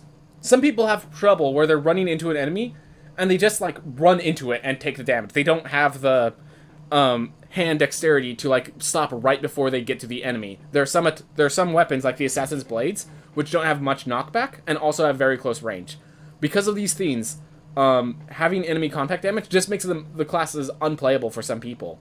So turning this on is a way to prevent that. It does they do note at the end that that they recommend increasing enemy health by 50% and damage by 20%. I have found that I would actually increase them both by 50% in my suggestion. The ability to just, like, with 50... You need the 50% health to make sure you don't just ram through enemies. But, the damage, I think you can increase that too to, like, make sure it punishes. Maybe that's just me playing as a speedrunner, me having a lot of skill, adjusting the damage. But yeah, definitely the 50% health is necessary, because you're going to be, just blowing through enemies. Like, the ability to just ignore an enemy, or to just, like, charge in with no consideration as for its attack, is definitely a theme. There are some glitches currently. Keep in mind, this is beta patch. By Dragon's Vow, this will be fixed. But currently, what's it called? The blinks over in the Sun Tower cannot hurt you at all. The wisps over in Kerguelen Plateau cannot hurt you at all, because their way of injuring you is literally walking into you. That being said, what's it called? As for enemies that are not affected, obviously the spike balls are not affected. The blue orbs, the charites in the Sun Tower are not affected, and the wargs over in Kerguelen Plateau are not affected. Can I just state that the wargs in the Kerguelen Plateau being unaffected is the scariest thing to hear? If you've been playing this game a while, you know that those, like, back when the wargs came out in Kerguelen Plateau, they were the scariest enemy. Nowadays, I think they've figured out how many delay frames they need, but it used to be you walk to a room, and then a warg just flies into you as the scariest freaking thing. So I do feel like disable enemy contact damage is not just like an easy mode. If you actually change the enemy health by 50%, if you actually make those recommended settings, I think this is actually a pretty accurate way of where the contact damage. This is a different variation of the game for people that do not have, like, I think it's a valid way to play it, is my theme. I think I could actually start doing speedruns with this, using the recommended settings, and it would be an interesting speedrun. It won't be that fast, because the enemy health by 50% is going to make it negligible, and the dashing through, like, it's going to be a different speedrun.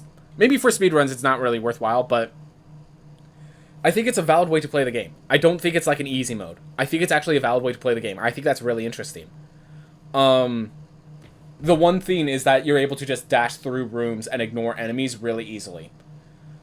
Other than that, I think it's pretty good. Just so you understand how it works, whenever an enemy is doing an attack animation, they are always able to injure you when they're doing attack animation. So when a skeleton's throwing the bone, during that time, even the skeleton is a thing that can hurt you. With bosses, you can dash through bosses, but the moment a boss starts doing an attack, you need to get out of their hitbox, because they will injure you. That was happening a lot with the Void Beast Barith, that I would just be attacking, dashing through them, and then their animation would start while I'm still in the dash animation and I get injured. So, it's not free. But it definitely, obviously bosses have, every time a boss is doing an attack, they become invincible. I actually need to try this on Nama. But I'm assuming it's the same thing. When Nama's floating around, it doesn't hurt you. And when Nama actually does an attack, it does hurt you. Which, yeah, I really need to try that out. My apologies. So now I want to talk about the things that have some issues. So enable flight toggle. Obviously, flight toggle works. If you try it out, you just press control, and now you're flying around. It is worth noting that you are moving as fast as when you walk. If you dash, you fall out of it. If you actually kick off of something, you fall out of it. But probably the most absurd thing is that you can move around freely. So I can just start shooting and keep moving around while shooting. So that's a bit broken. It makes the archer and the gunslinger quite strong. I don't think that's too much of an issue. At all. But that you guys should know that that's a thing that happens with flight toggle. My thing with flight toggle is it feels like an invincibility mode.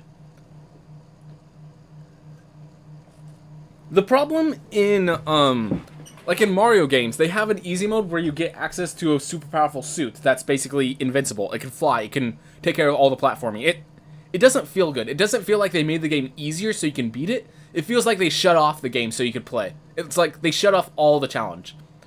Flight toggle is great to help with platforming, but I feel like off and on shouldn't be the two options. I definitely think with toggle it's good, but like how damage has all these different numbers, like each 5% measure increments. flight toggle, there needs to be some sort of leverage, some sort of way to give people more platforming ability without relying on flight toggle. For example, we have dash runes and vault runes to give people additional air dashes and double jumps if that helps people out. That might be one way of adding a house rule that is more air dashes, more double jumps. I'm not sure if that's the way to do it, but it might be very useful, especially with places like the Sun Tower. Another option could be that, so if you look at Celeste, Celeste has a bunch of options like this. They have additional dashes, and the dashes mean more. They have infinite stamina for climbing, which is pretty useful. And one of the big things is, I think this is the big thing that I'm not sure how hard it would be for them to implement, but was really useful in Celeste, slowdown. They would slow down the speed of the game so that you could actually, the idea is by slowing down the speed of the game, you can actually do all the complex inputs for maneuvering and actually platforming really effectively. So like if there's a whole thing that Celeste is actually angled so that the first thing that you see when you enable assist mode is slow down the game so that you can actually do the actions. You're not, like, I think that's the most beautiful one. That's the best one, because with slowdown, you're still doing the challenges. You're just doing them at a pace that fits your speed. You're not having to think of 3D things. You don't think, I do this, then this, then this, then this. It's, I do this, now I do this, now I do this. It becomes more of a puzzle that they like having. It's the platforming becomes a puzzle instead of a skill-intensive challenge. And a lot of people like that. And if we could somehow get speed slowdown, that'd be great as a advantage of flight toggle. So it'd be enemy health, enemy damage, then then game speed, flight toggle, enemy contact damage. And there is one last option that is available here. Or there is one last option that should be available here that's not. So as I said, Celeste had a bunch of different options like the dashes and jumps and climb and all that because it was a platforming game. This is a roguelike, so it needs an option that leans into the roguelike game. If you've ever played Hades, they had a Hell mode and a God mode. Hell mode made the game harder right off the bat. You initially just had, the enemies had more damage, had more health, there were more spawning in. And God mode, and like, so more health, more damage, that's fit in. God mode. They just did a very simple and very important thing. They made it so that your progression was sped up. They made it so that if you are playing this game and you don't have the time to play the game as much as you want, you enable their God mode and you just get your resources much faster.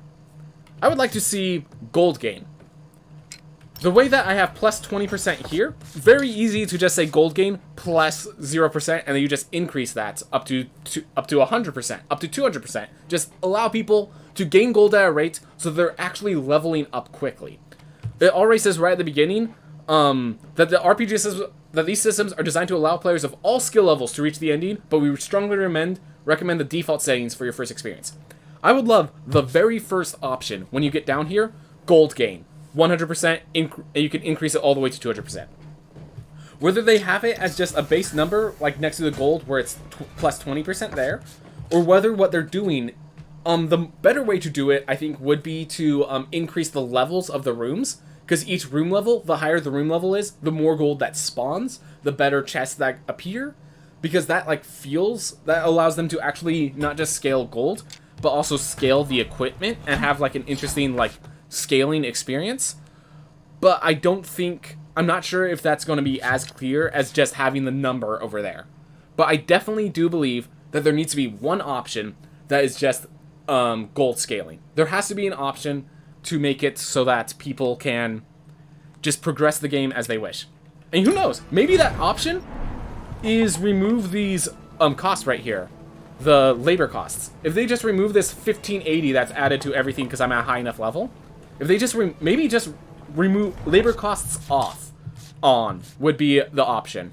But something of that nature, something to change the scaling. We are a roguelike, we are a game where we constantly scale up.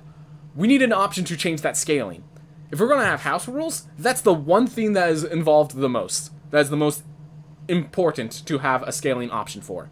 Like, we could just have enable flight toggle and not have the extra platforming suggestions. We need a gold scaling option. House Rules needs a gold scaling option.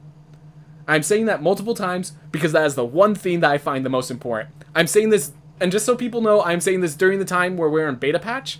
They are working on Dragon's Vow. I do not know if they have the time to fix this, to add it in, but my god, I really hope they add it in, because you might have that option by the time House Rules comes in. Alright, we have a comment. For me, it seems more like a prestige mode, in which you can just turn on fun stuff once you're fed up with dying to a mech for the 200th time. Yep. Basically, that's why I think House Rules are. I like the option. I like that it suggests play it without House Rules for the first experience.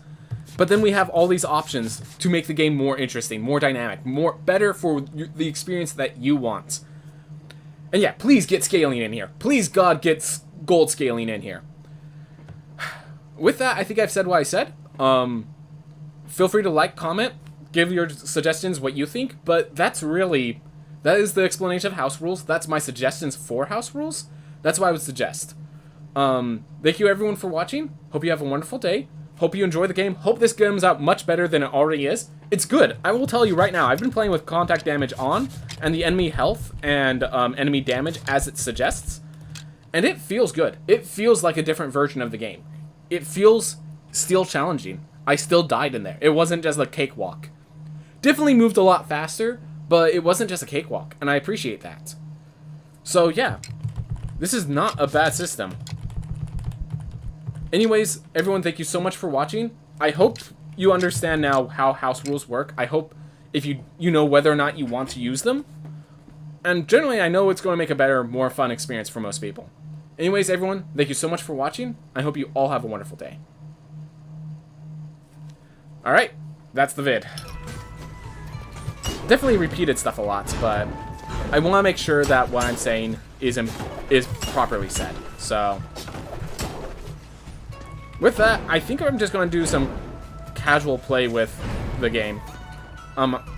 Actually, no. I need to go back to that old file. I need to test out Nama. You know what?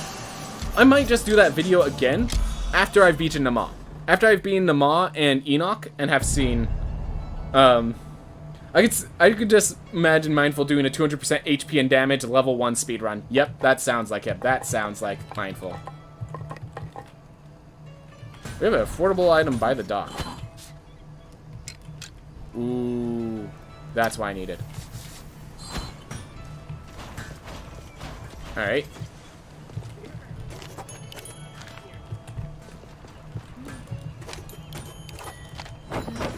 Alright. Whew. But yeah, so I'm probably going to just go check. So I'm going to probably just check what kind of... Hello, my name is Dadpool. Do you have time to discuss gold scaling? Welcome to our Get Rich Quick scheme. All you have to do is turn on House Rules. Let me enter your House Rules.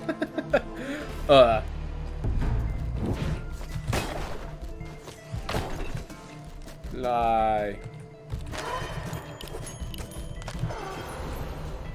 Alright.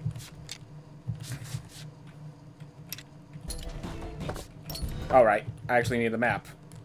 Alright, Nama's there. But the lilies are below us. So we gotta go down first. Ooh, I didn't check if those guys deal damage.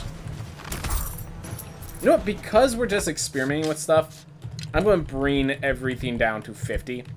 Just make it the easiest possible. I'm not looking for a challenge. I'm looking to figure out how the system works properly. I agree that gold scaling is the best thing that they could add to House Rules. Customize the amount of grind. Exactly. Alright. Do they... Alright, so their body doesn't deal contact damage. Huh.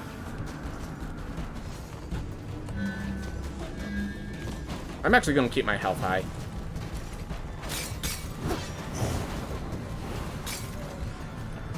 Alright.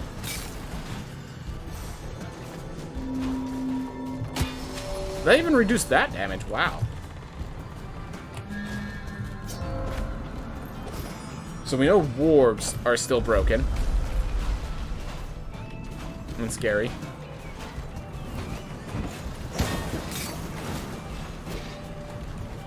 Alright. So we have to figure out wargs. What other enemies have I not considered? So obviously bosses. I need to figure out if bosses are affected by this. Oh, zombies. Duh. I need zombies. Because I just killed the zombie before they had the chance to show me. But yeah, this is great for beta testing, by the way. This is amazing for beta testing.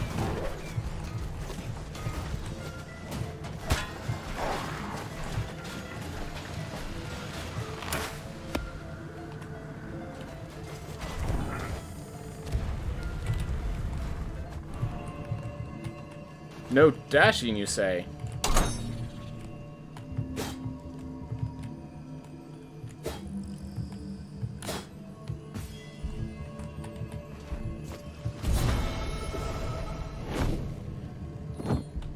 Bounty rune.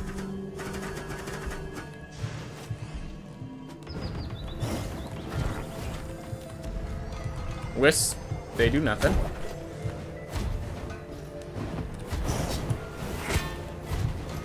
Alright, so I need to go left here.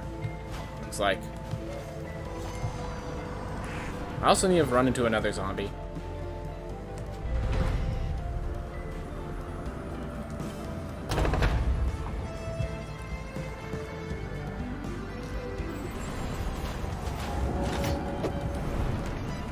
Oof.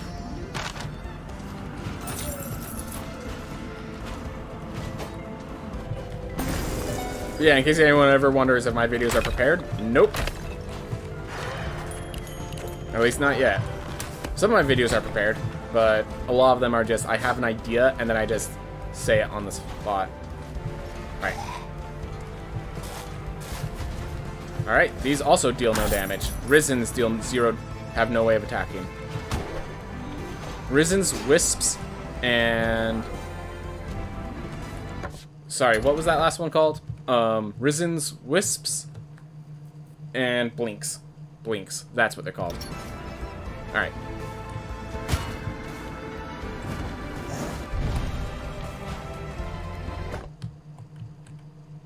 Alright, so I need to go down here.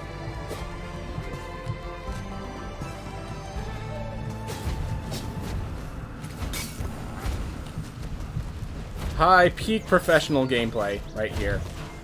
Truly only the best of the best.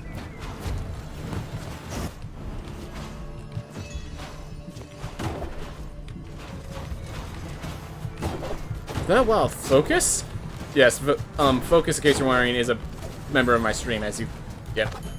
I assume the resonant projectiles would do contact damage despite not doing attacks as they are the attack.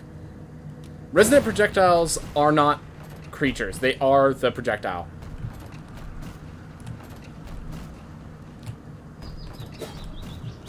I just want to explore this area a little bit. Alright. Like, I have the chance. Oh, yeah. So, technically, those aren't ads. Those are not enemies that they're throwing. Those are new attacks. So, yes.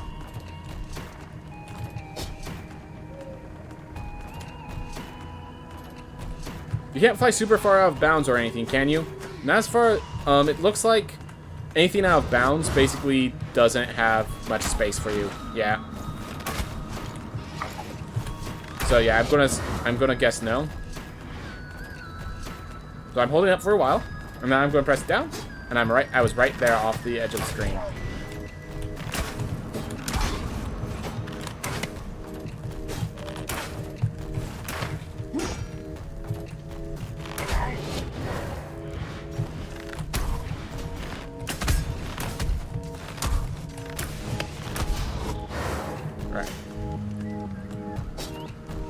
So we know how this one works. So yeah, no. How far away am I from that, though? You know, I just realized this could be really good for finding... Oh my gosh. Yeah. Shout out to that falling object in the room. Yep. I just realized. We have a shortcut, guys. Alright. Here's another one I want to check. So if I'm from here,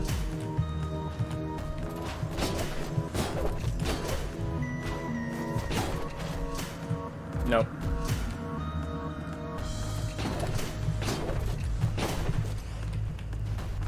Right.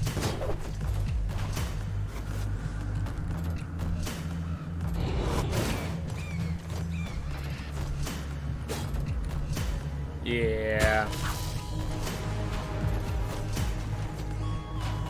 How do you have down and spin kick on the same button? It's in the option. Yeah, so it's kind of hilarious.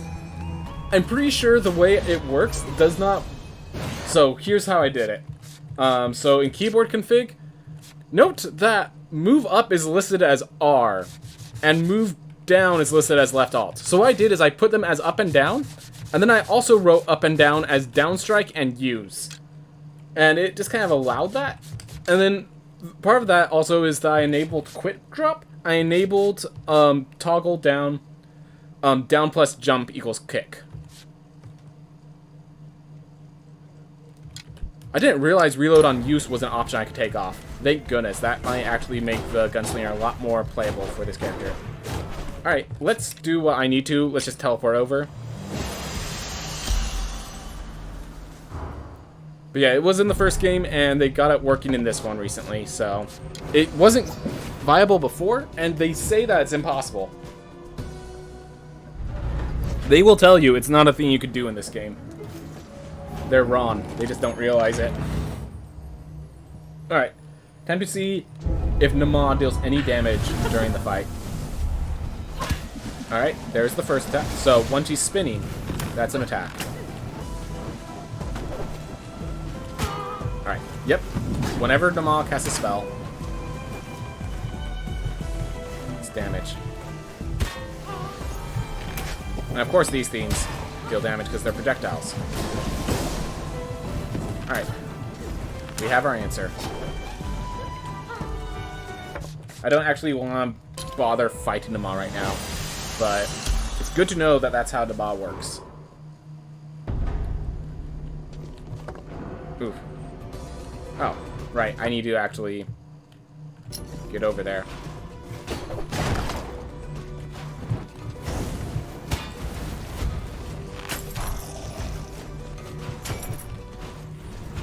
By the way, how do people feel? I know like life gain or health regen on killing enemies is like a huge theme that like makes it viable. I think one last thing I might suggest, I kind of want you guys' opinion. What if they just did like a health regen, like a 5% whenever you kill an enemy sort of thing, and you could scale it all the way up to 25%, something like that. So that it makes killing enemies worth the time, is kind of the idea. Because I know whether or not killing enemies is worth the while is like a... Because I know it's like, it always feels like everything deals a lot of damage. So just getting life gain for that damage might just be what people need to... Because I like the new life gain system, but it is very light on life gain versus what I know the first game didn't have much life gain system, so combination. Alright, got room. Yep. I have to say that gain blood just has to be a thing that randomly occurs at times. Alright.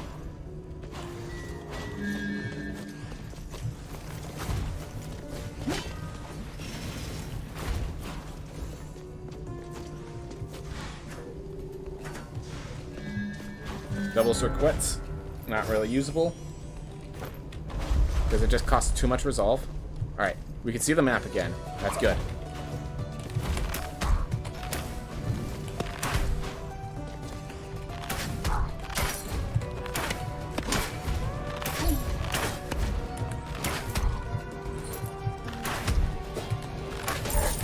But yeah, in case you're wondering, while this control scheme is possible, it is not a good idea with ranged characters, because it just has some issues. That's all I'm going to say. It has issues.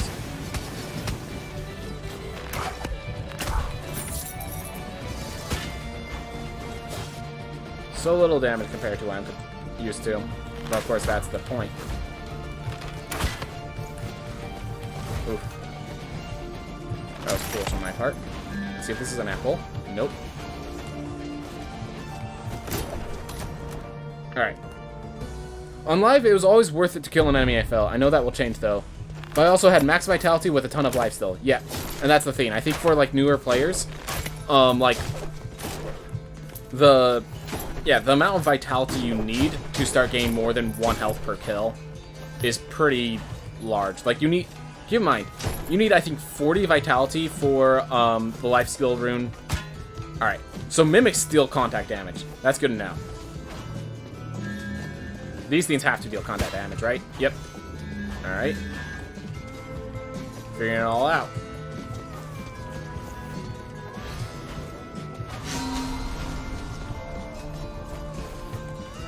Alright, where am I going? Alright, so we're going to Gauntheads first. Yeah, the fact that I could do this is a little cheesy.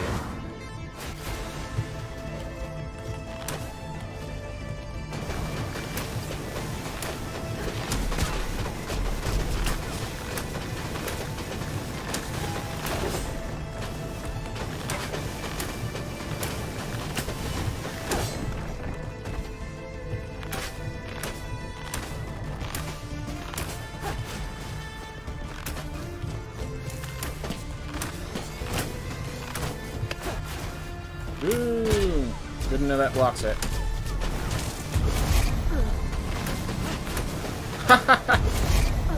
Did not know about that one. Apparently if you're staying right next to them, they'll shoot it just over your head.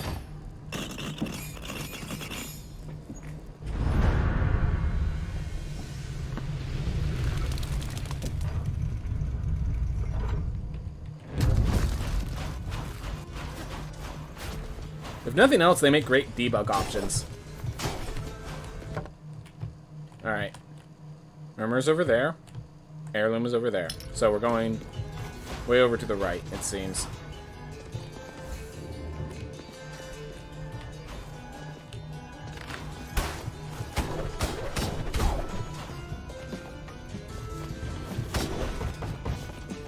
I'm not sure I want to try that. Yeah.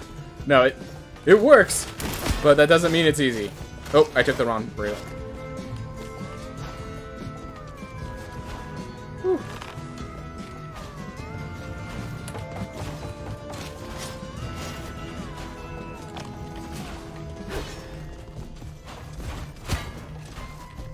Alright, found this room.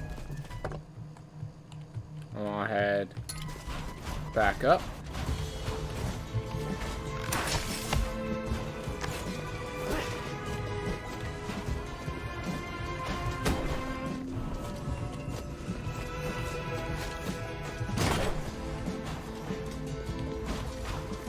Get our dash, and then we'll go face Enoch, see how it feels, and then, like, Irad, all of his attacks are projectiles, so every one of Irad's attacks is going to do what it needs. Alright, this means we can actually, like, check if there is faster routes here, which is pretty cool.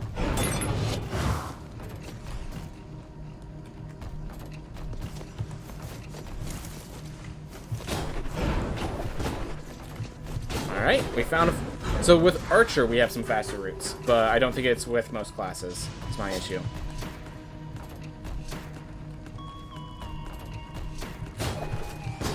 Because, yeah, we also have this route here. I knew about that one.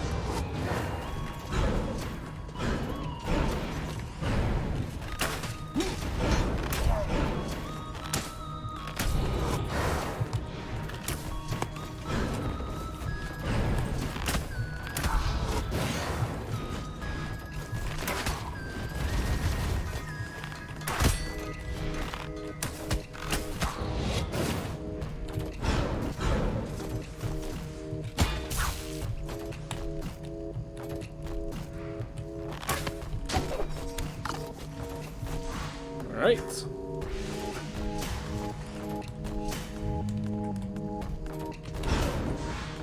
Oof.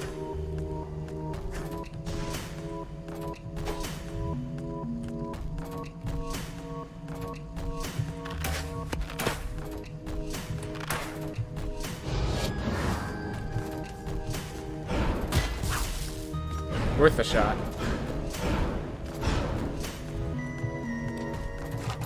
Alright. Whew. Keep moving. Let's figure out if Enoch feels that way. And then we'll try and then as, I believe it was, I don't know who said it, alright, I guess, but someone asked if, oh, alright, so contact with Doomvisses and Mimics still hurts. Good to know. But I know someone was asking if you could just, like, fly around out of bounds. So gonna have to find out. Come on.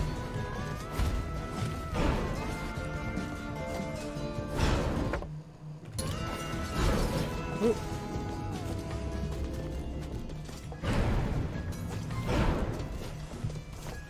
So Doomvisses Mimics still have their on hit. So I should just make a list. So like Orbs, Doomvisses, Mimics, Wolves, Wargs, and Charites have no effect on them.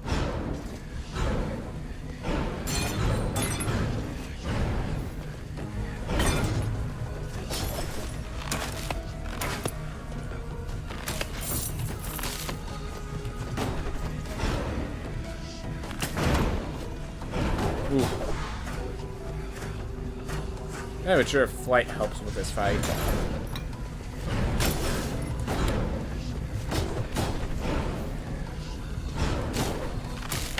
I mean, it would for someone who has problems kicking off the orbs.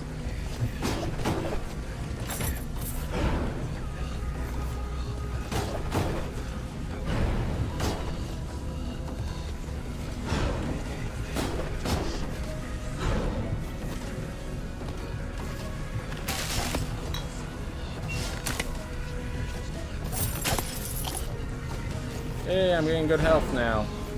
That's good. That's good.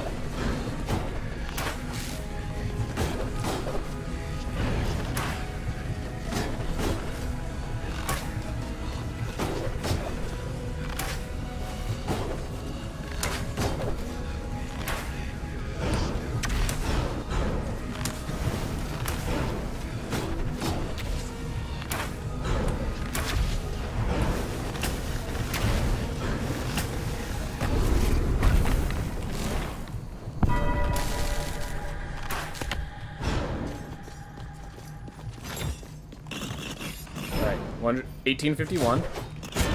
Alright. I was gonna see if I could escape them if I still get the full iron, but I accidentally hit the spikes in a bad way. Oh well. Anyways, I have a lot of errands to take care of, so I'm gonna catch you later. Alright, see you later, Ace-Law.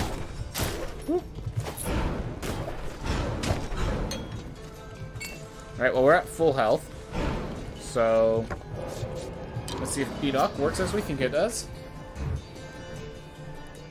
And then we're going to try to go out of bounds, because I know a glitch that can let you out of bounds. And we're going to just see what happens if I try flying around in there. Alright, so that attack, obviously. Yep. So the moment they start attacking,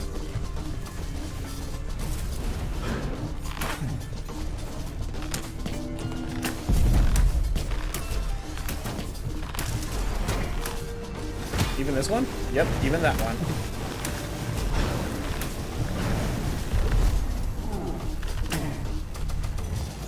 Whew. Do that too close.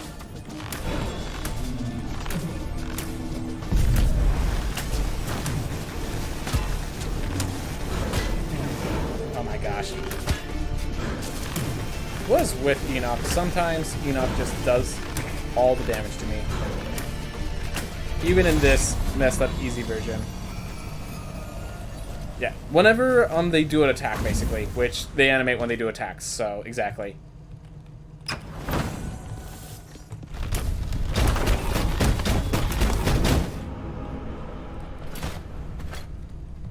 Just checking. Just checking. Alright.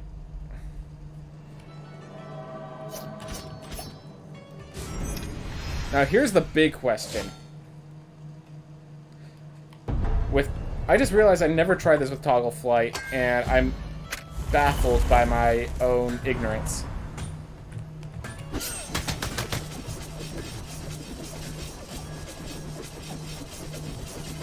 Beautiful. Beautiful.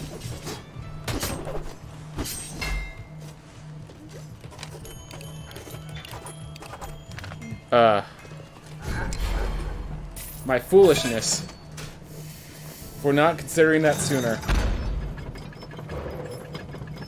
Hammer, but better. Exactly.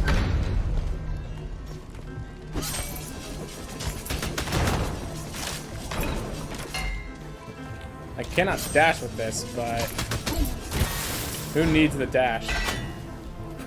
What?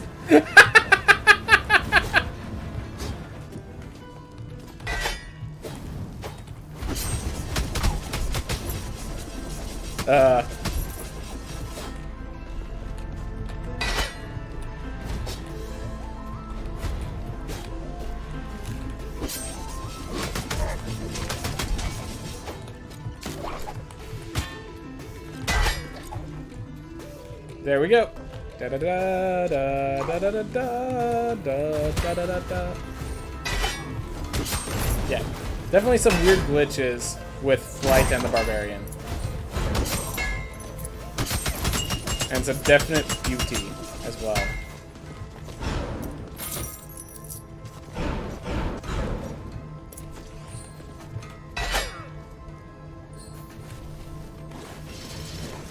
Oh, I just fall if I let go of it.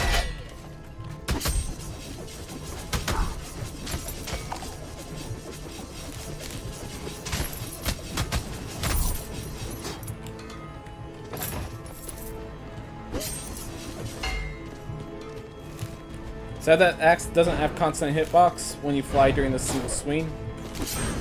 Yep. Alright.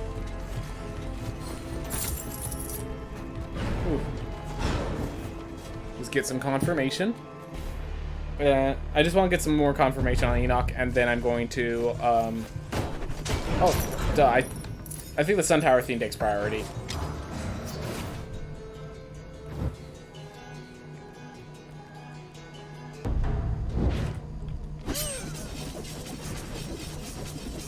Let's go. Bye, pizza.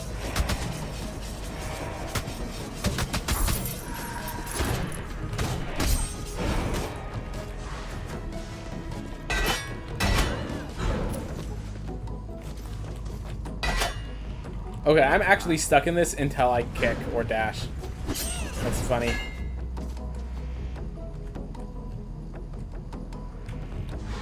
Here's the question. Can I interact? Alright, so I can go through those. But it ends my flight.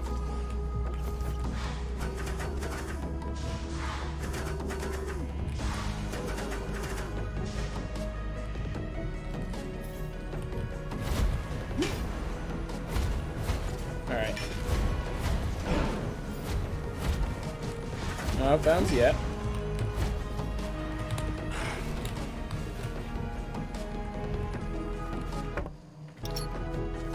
Maybe near the top there will be an outbounds.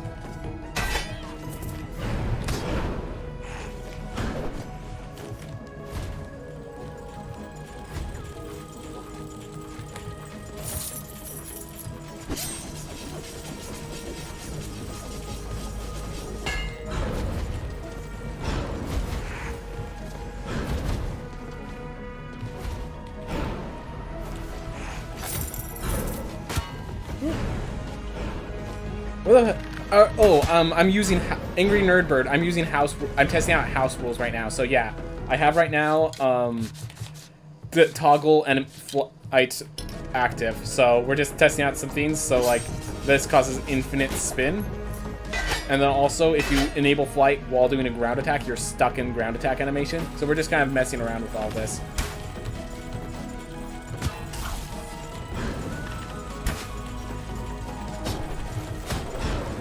So, yeah. Don't worry, you're not supposed to be able to do this. This is beta patch stuff, so it's not something that everyone has access to. So, like for example, this guy can't injure me because so if you look at the Dragon's Vow, you'll see that one of the new additions is house rules, and so I'm testing out all of the house rules that they have available right now. So they might add more. I'm hoping that I actually bring up the ones that I hope they add.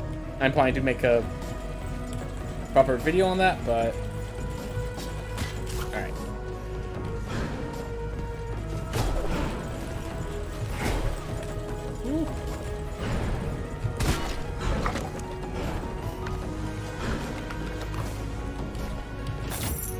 Ugh. My axe is not hit the ground. I must finish my attack.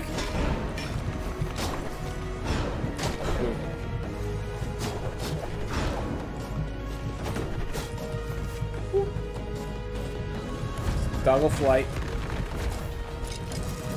So yeah, I'm basically testing right now. I'm not actually like doing a run or anything like that. This character is not. This is not a speed run if that's what you're here for, or anything like that. This is just literally testing out the new mechanics, seeing how they fare, how they feel. All right. Well. We now know some weird stuff with the Barbarian.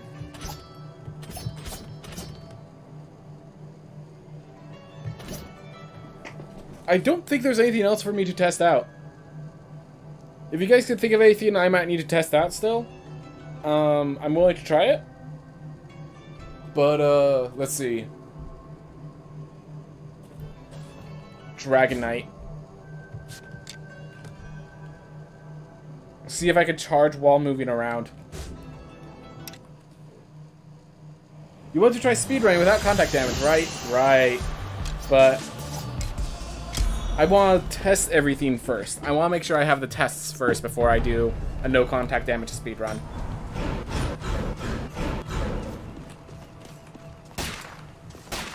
Alright. So this character's going to kill themselves off very quickly. Because I should have just went over to the preferential treatment and chose Dragon Lancer. Oh well. So this file I am taking seriously, so I'm not going to just cheese things on this file. I'm actually going to do things proper.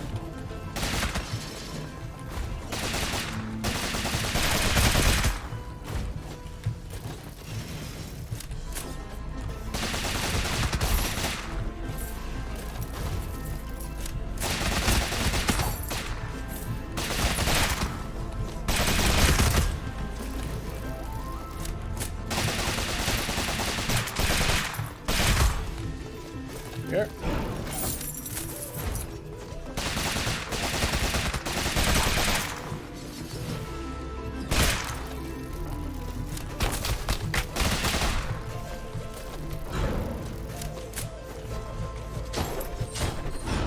Ooh. Okay, my lights keep like flickering in a very scary way.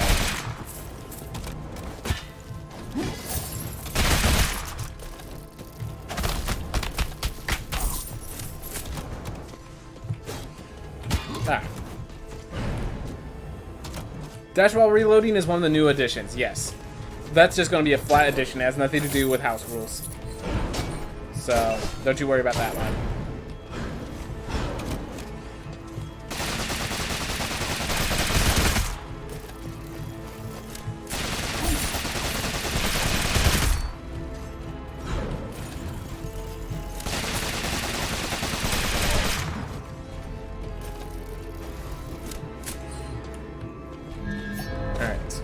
Remember it was like that once, but it was taken out. Yep.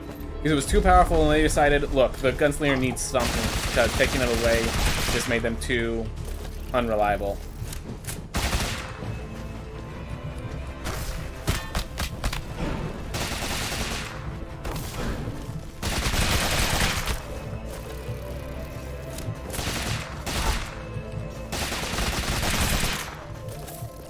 Oop.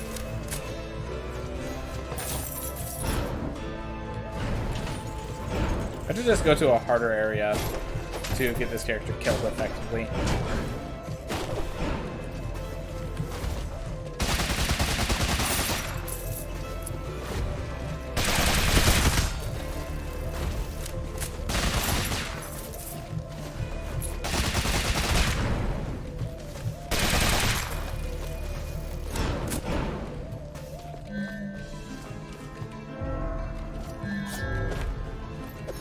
Alright. I liked it, so I'm glad they have it back. Yep.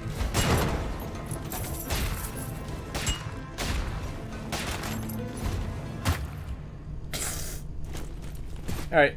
Well, I grabbed the Hyperion's Ring for a reason.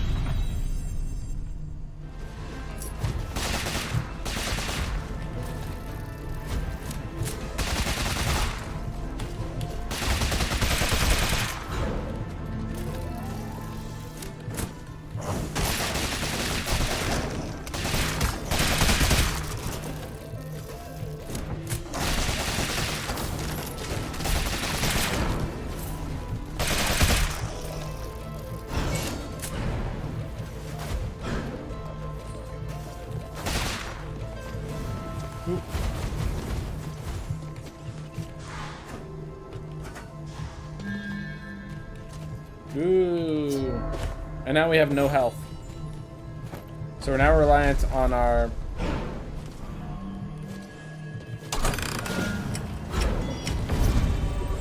Sure. I'm surprised we got out without getting hit as well.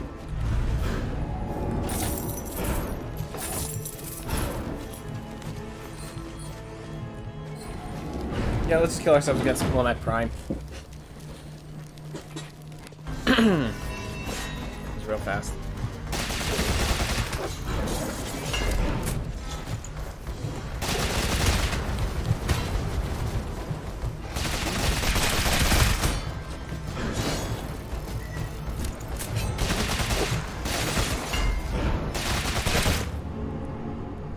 Alright.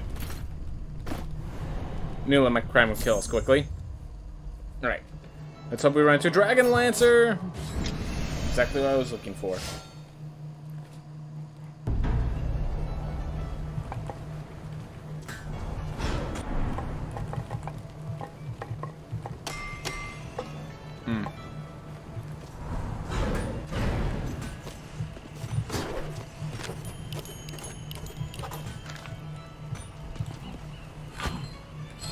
Alright, so here's the big question.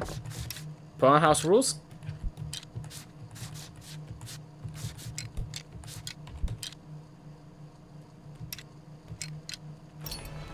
So I can flash.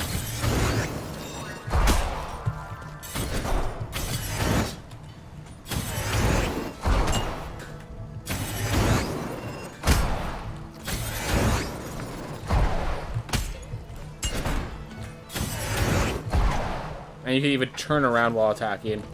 So, that's one of the things that are new.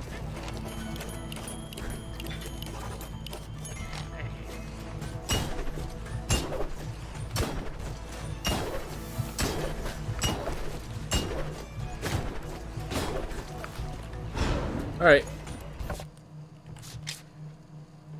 If I do this thing again, I think I kind of want a self-script of some sort.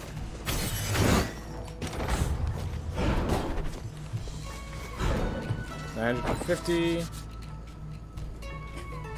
Might want to get another Master Smith. Maybe a Master Strength. Something. Alright. Oh, I need to shut off house rules in that character. But, so we shut off house rules here.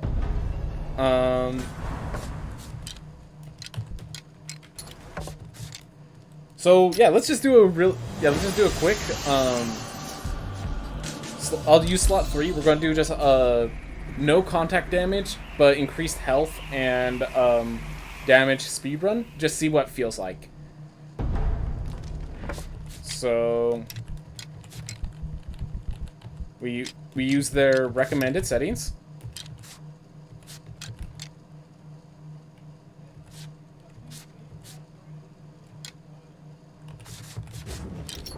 Alright. So this is a house rules speed run. We're gonna see how it feels. They take a lot longer to kill, but I can also just kind of do this. Alright. So I took some damage. Oh, that's gonna deal more damage to me as well. Alright.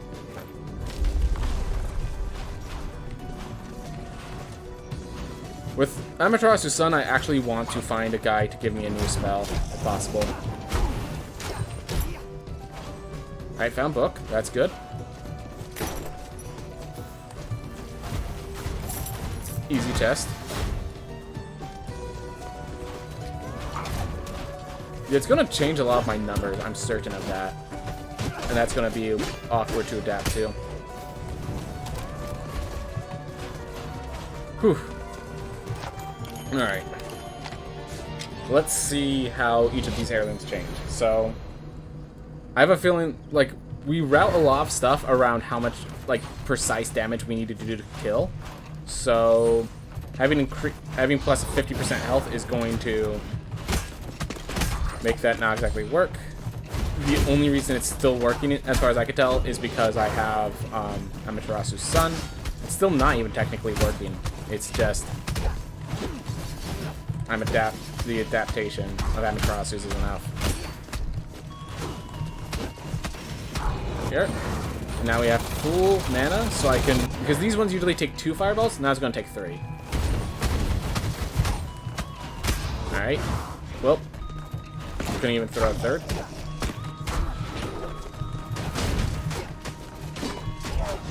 Ooh. Alright. So now we still have to find Lamech. We still have to find, let's see, we have the entrance above, so we just have to find Lamech and Axis Mundi. Alright. Ooh. Sorry, I've been playing casually, so getting back to speedrun mode. A little bit. It's a different experience. I'm glad that I'm in a position where I can do both experiences. That's, like, I'm able to, like, speedruns do not prevent me from playing casually. That's always a good thing.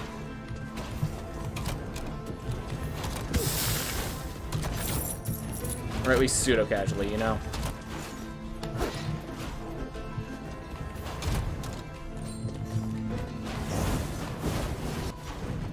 That being said, yeah, this ability to just dash through everything.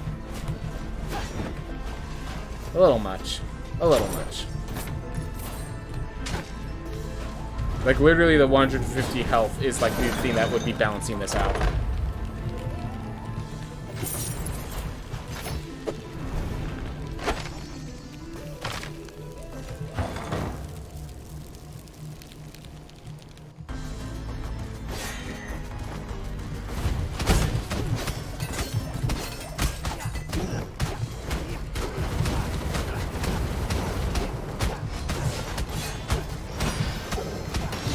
Oh, I went so far back that I didn't get the vulnerability on the mecha as part of it.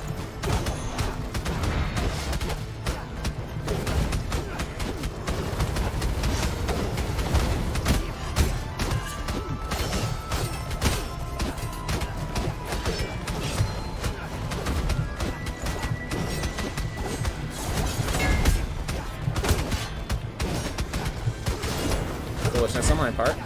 Oh well. Oh, the absolute worst time to use that, it seems.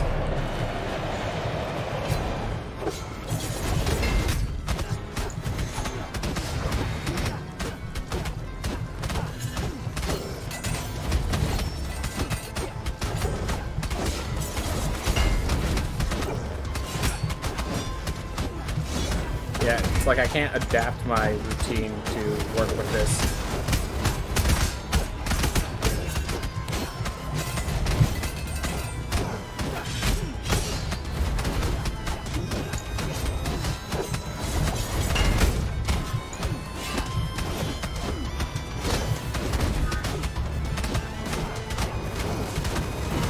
Yeah, bosses are going to be the part that's the least affected by this, so having the bosses...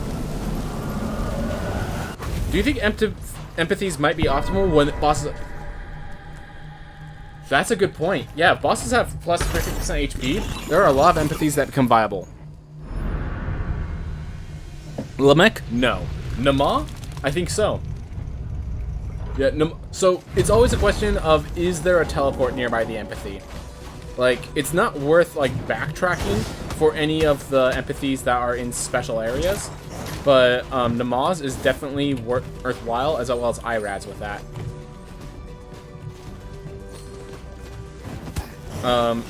If you happen to run into Enox with the book, that's worthwhile, but...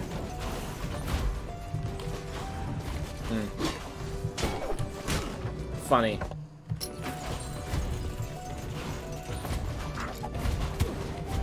The Hephaestus hammer wasn't bad.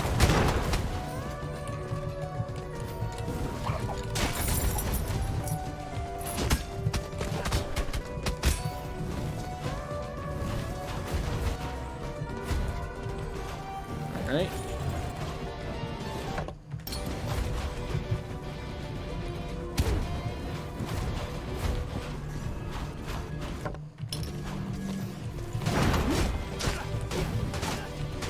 Alright. So yeah, Nama's empathy will definitely be worth getting. Irad's empathy will become worth getting. Beyond that, the Void Beast empathy, if you're going through Axis Mundi, maybe? Void Beast is very close. Yeah, as you said, they don't have much HP. So, it's kind of a close one there. Lamek is its completely different room. Enoch, if you run into the room and have what you need to collect the empathy, it's fine. But, yeah. It's always the question of, can you collect the empathy easily? Because there are Nama and Irad, yes.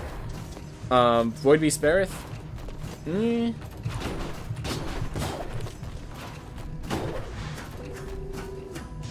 Alright.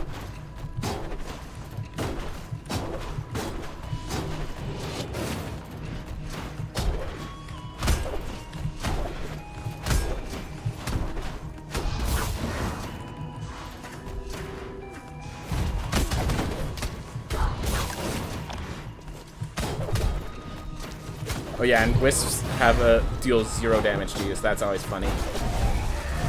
Alright. So yeah, this is definitely safer. Yeah, this speedrun isn't really... With the house rules, the speedrun is very different, of course, so...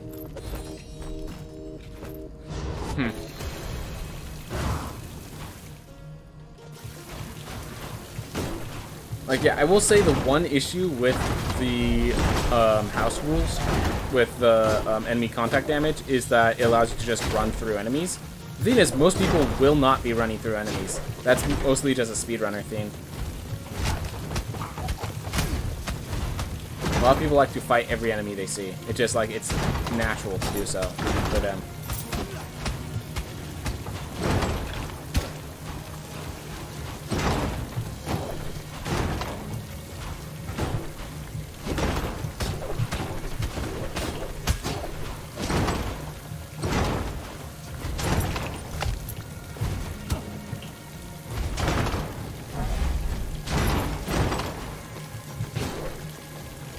Yeah, I feel the increased health, I feel the increased damage, so this seems fine, like, as a playstyle. Like, as long as you're, like, targeting enemies, I think this is a fine playstyle. The thing is, as a speed run, there's no enemy targeting, which is making this easier than it should be and longer at the same time. Yeah, kill everything that moves is the general playstyle of most people. Yep.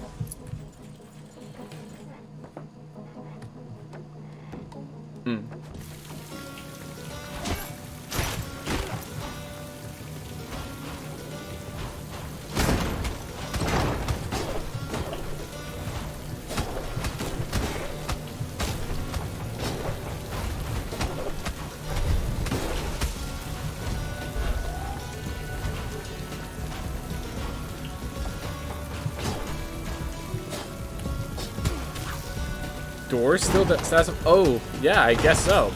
I was knocking doors into enemies, and they were getting the status effect.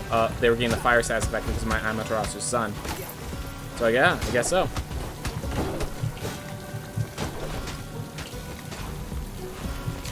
I'm definitely not doing more than one, because after this, like, this is gonna put my strats against enemies so far out of whack if I make this a habit. If I do well in this run by abusing it, or I just make this a habit, both are gonna end badly for me.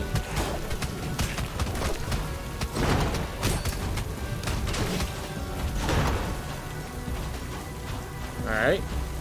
Let's see, with 50% extra damage, I think I only survived one hit, so we'll play a little more secure than usual. We're not going to abuse the pass-through enemies effect. Just going to fight as we would. With some crit damage. This is actually the incorrect way to play this fight. You're supposed to get them as close to the center as you possibly can during this phase. So I've made a mistake, and I will be punished for it.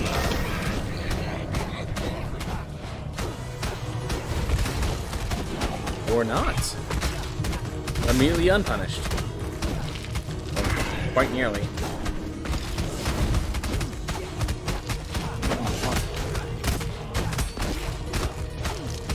Probably a lot safer to be in between the bosses when they don't have contact damage when they're not attacking.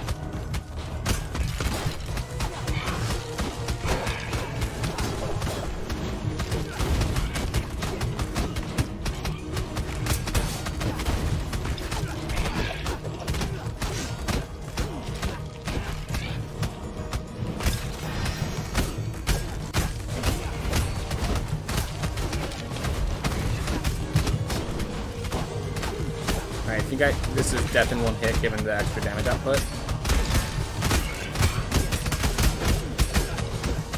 Woo.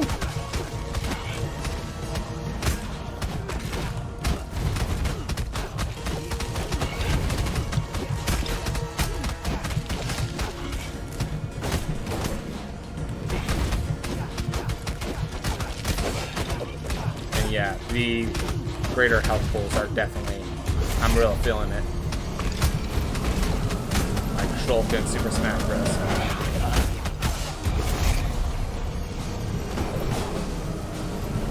Alright. Yep. Double health. I think you are correct in saying against the Void Beast, it was probably preferable to grab Book. I could definitely see grabbing Book there as the strat. We're definitely not we're definitely not fighting Nama before we get Book. That is a 100% certainty. We will be fighting Enoch and then grabbing Book if necessary, but we will not be fighting them all without Book. And remember, wargs, every contact with wargs in general is damage, and wisps don't do anything. Ooh.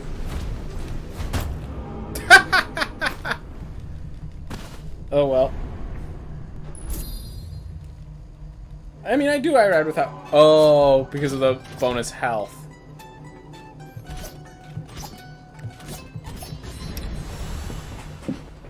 Because I'm crazy sometimes. We're gonna get a lot of gold, everyone. Why not? Let's get a lot of gold.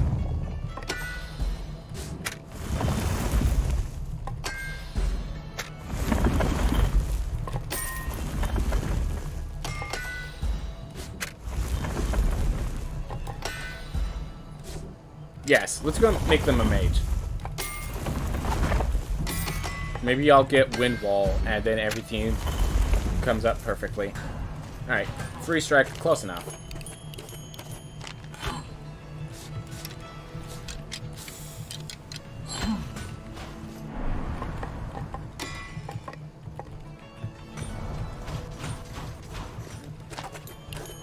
Alright.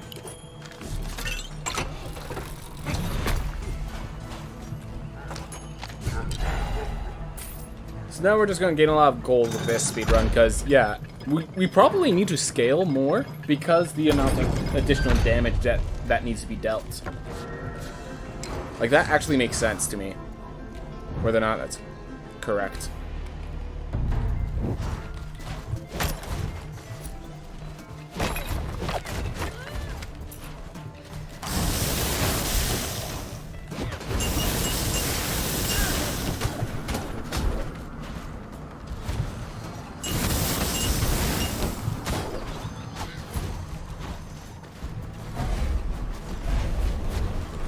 This is an awkward position.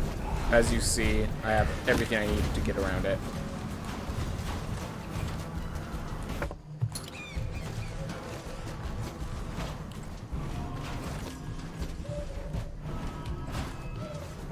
I just realized one of the lilies is a damage boost. So, that's out of the question as well. Honestly, if I find Nama, that's probably my best bet, because Nama is a pair of treasure chests.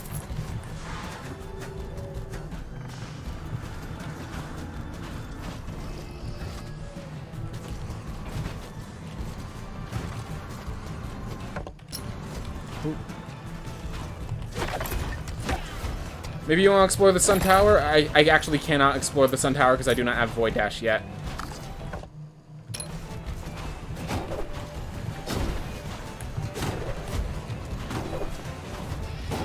But... yep.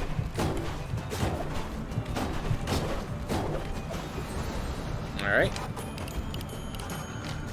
Let's see if this one health bucko could beat this challenge. Alright.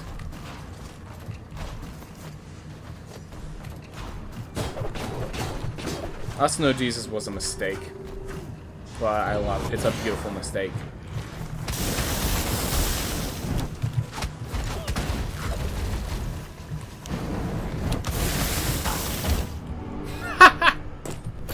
Alright.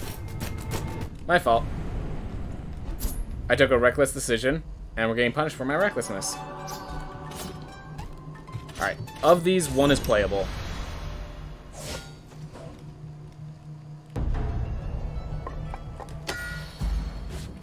It's up to get enough strength to make it viable. Close enough. Alright. So let's see. And no, we are not toggling on flight for the speedrun.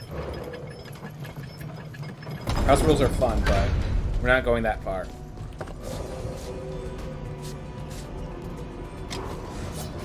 Alright. The question is, do I want... no, I don't want to leverage the health. I just want to do this. Get my double jump. Instead of leveraging the health, I could just have health.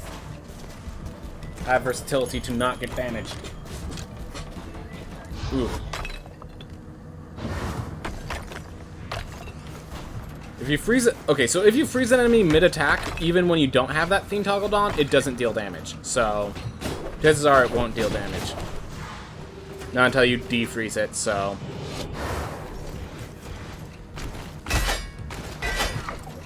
sorry to end your speculation early.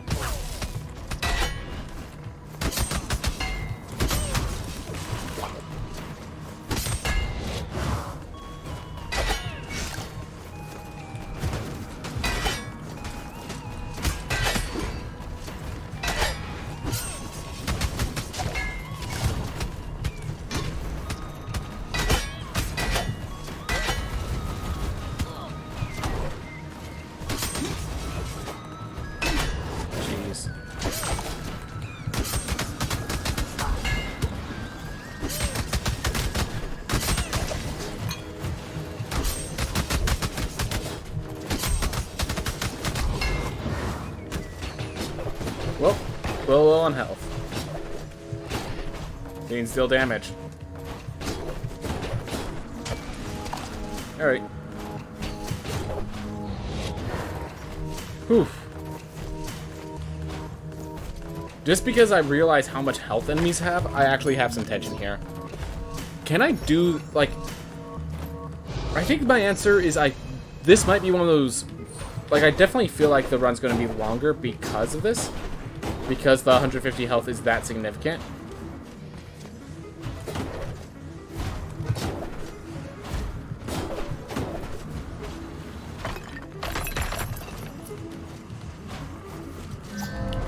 Alright.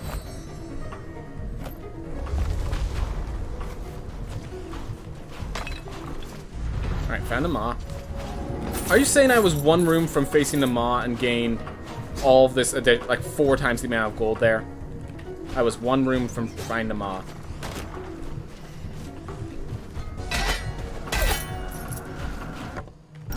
Alright. So now we just need to find a lily.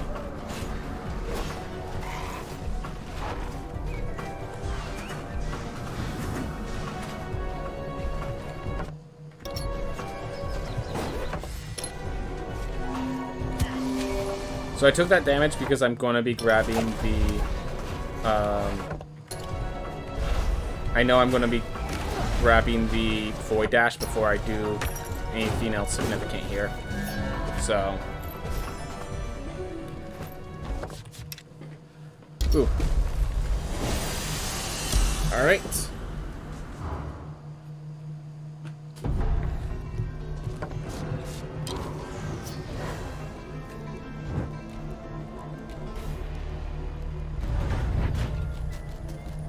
So we have this open. As I said, way too much damage. We're not facing this without Book. But we are going to get Void Dash first, because we could face Enoch without Book.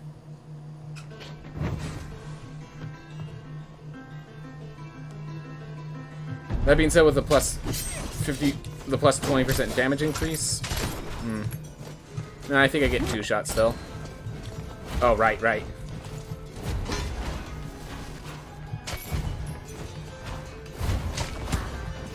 Oh, this is just to a chest. Foolishness. I did look at the map, and then when I looked at the map, I didn't look at the screen. Like...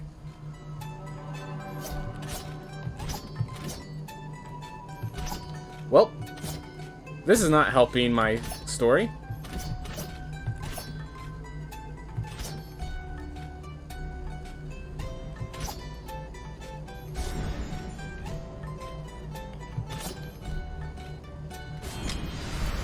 Yeah. So we're getting bad characters, then we're also doing a weird run. The combination of it all is going to end very badly for me. That's all. Honestly, it might be worthwhile to grab Book, kill the Maw, and then just unlock the castle. Incorrect. No, that can't be it. That can't be the correct answer. Ugh. Oop. Ooh.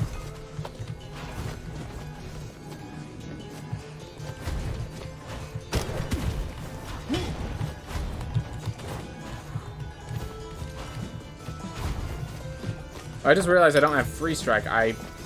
My extra trait means have that instead.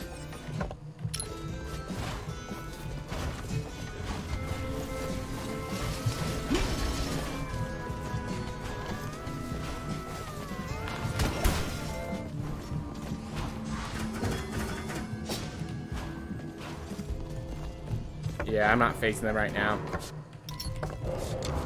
We're gonna go find Void Dash, then I'll face Gone Heads.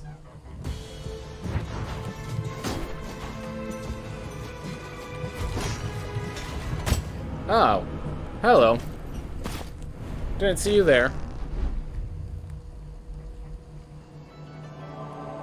Yeah, I finally got a knight again. Glad to see you. I haven't seen you since the first character. Unfortunately, you cannot give me enough money to do anything significant, so... always sad. Not a good run. Definitely, like, a lot of the things you need to leverage in this sort of stuff, with these rules, are very hard to leverage with the general speedrun strats, so...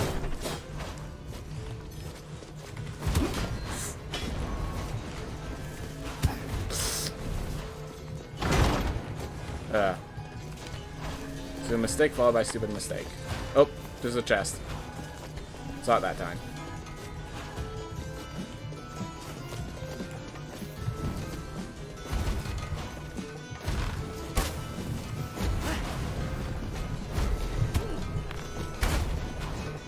Love void balls.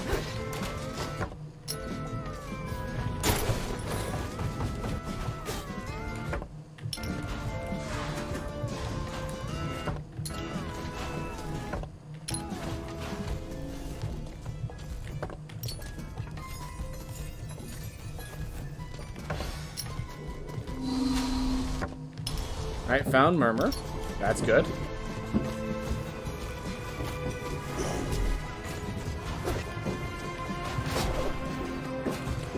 Ooh.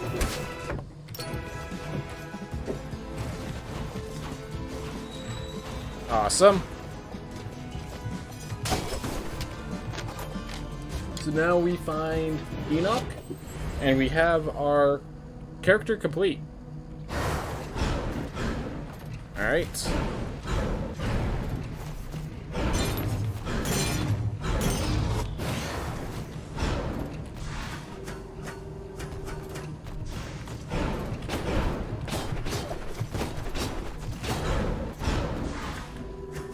Whew, deep breaths.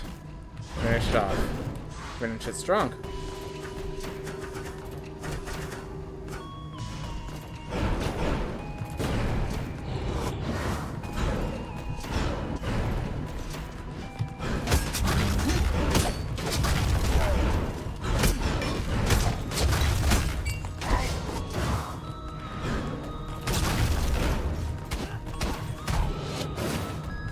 There was nothing to shield dash into because I was dashing and there's no on contact damage.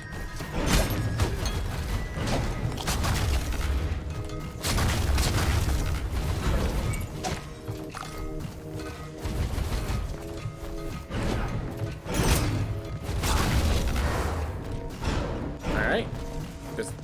The more health definitely chokes me up because I'm like expecting fiends to get killed in a certain amount of hits, and then they don't. But other than that, and then obviously, as I said, leveraging that on contact damage nerf, it's mostly just allowing you to avoid enemies, which at this point I think I've just gone skilled enough that avoiding enemies is just something I do. So it's not really helping me then. Which means it is just an optional playstyle, which I think is exactly what they want. So well done, Cellar Door Games.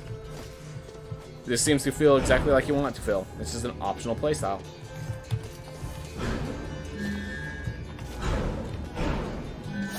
Forget it. We're getting crit damage.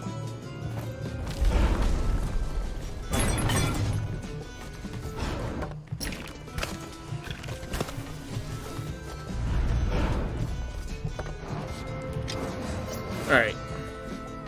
Definitely messing with some muscle memory. No doubt about it. Like, being able to do this definitely feels weird.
Ooh.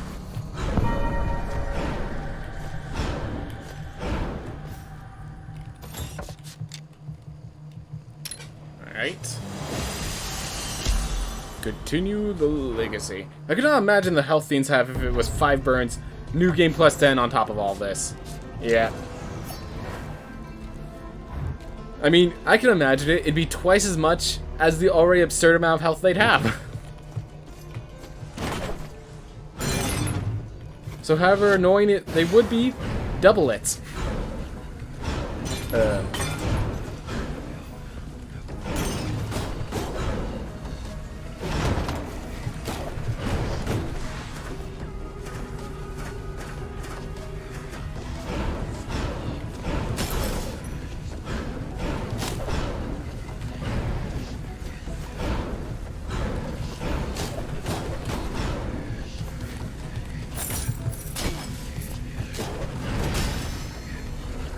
Oh my gosh.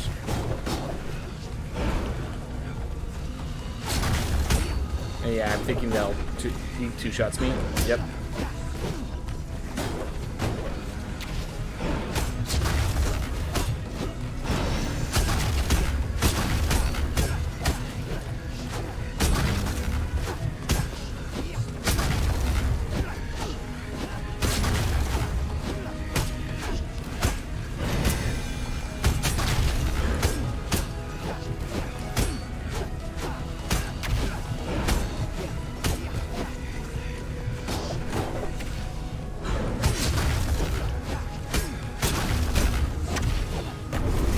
Go.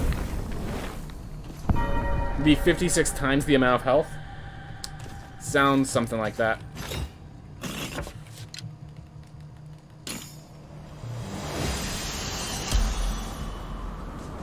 Oh, 56 burdens. New game plus 10. That's what you were saying. 56 burdens, not 56 times. Alright.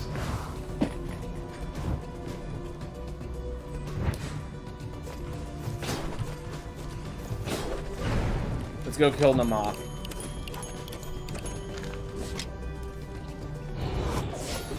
Which, of course, means gain this book.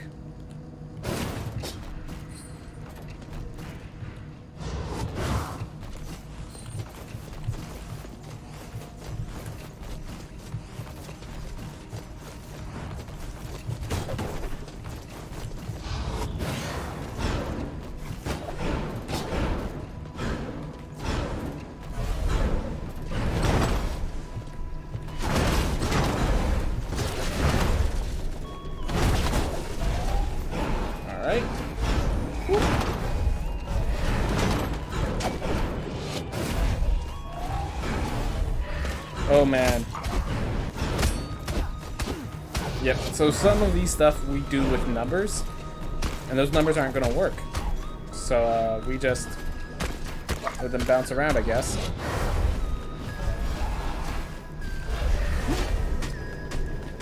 Five, six, seven. Awesome.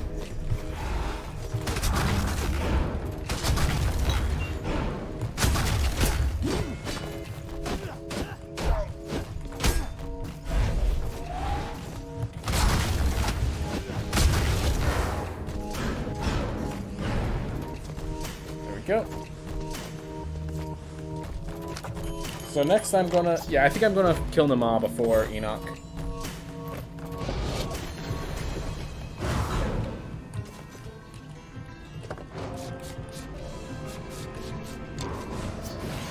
Alright.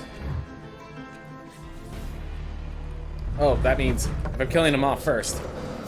Let's get the damage boost, because it's actually worth the time to teleport there. Oh man.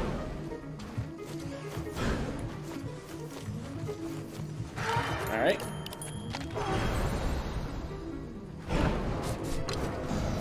Taken care of there.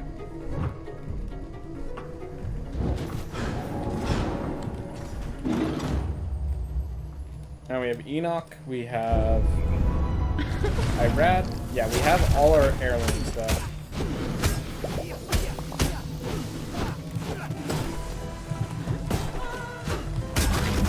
Yeah, this fight does not change much at all.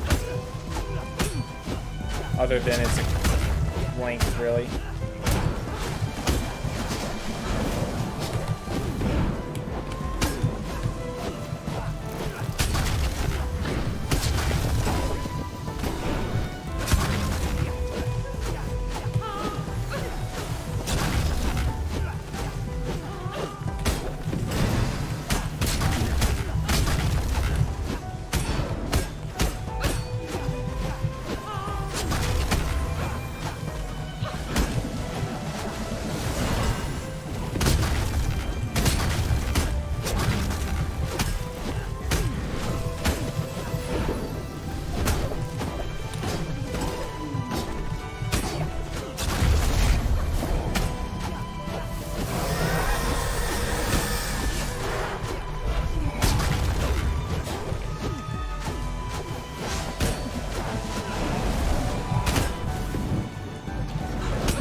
Alright.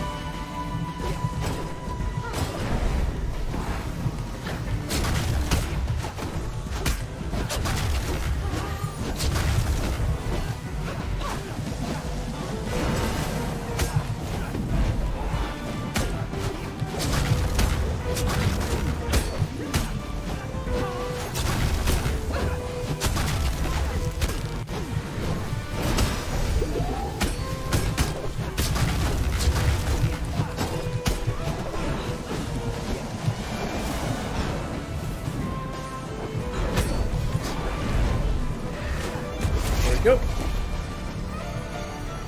Ooh. All right.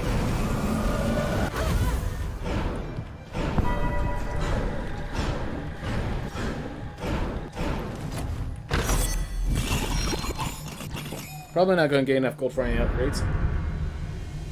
So that's unfortunate. No gold upgrades are going to occur.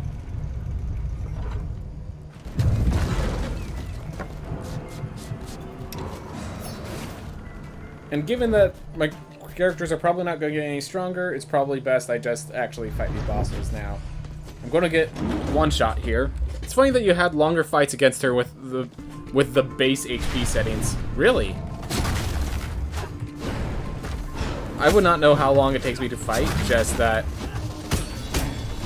I do know that's one of the bosses I have trouble with at times. So, like, if you, I believe you. I find that shocking.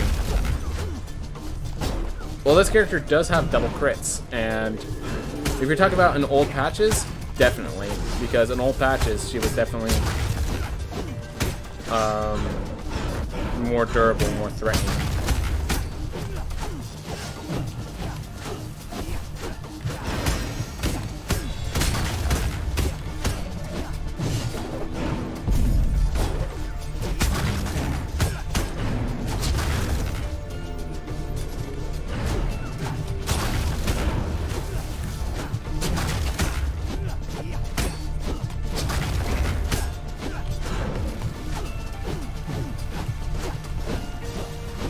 Also, I'm at level 17 instead of level 1, so there's a few reasons why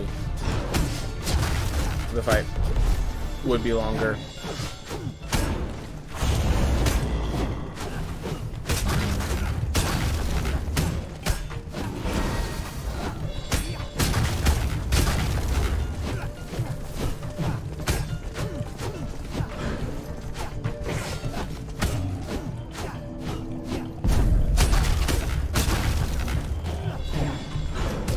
Oh my gosh. Well, I didn't get one shot. I'm actually shocked by that.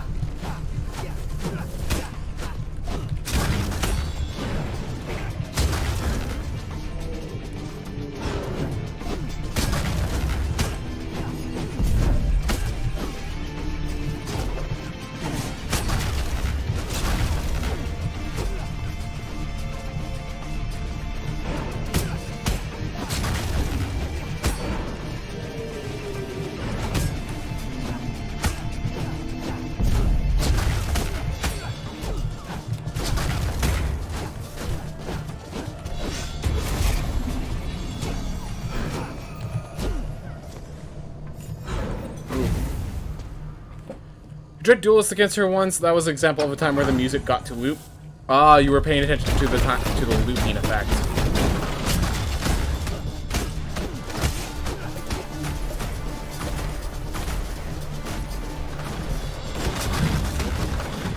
I'm just assuming at all times this boss is like on contact death. Yeah, it's a mimic, and mimics are on contact.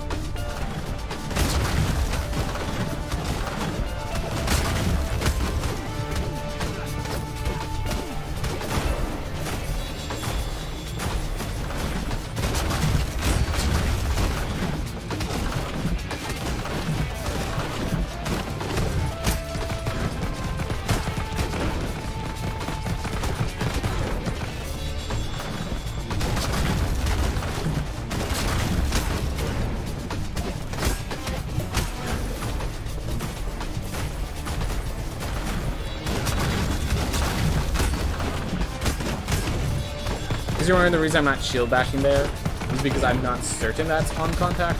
and if I'm incorrect, I just die, and I have to do this all over again with a character with less damage, since there's no way I have enough money for any upgrades.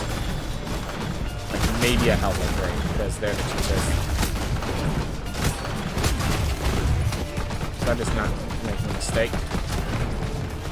Those dash attacks are a great time to speed up damage and make mistakes in the process.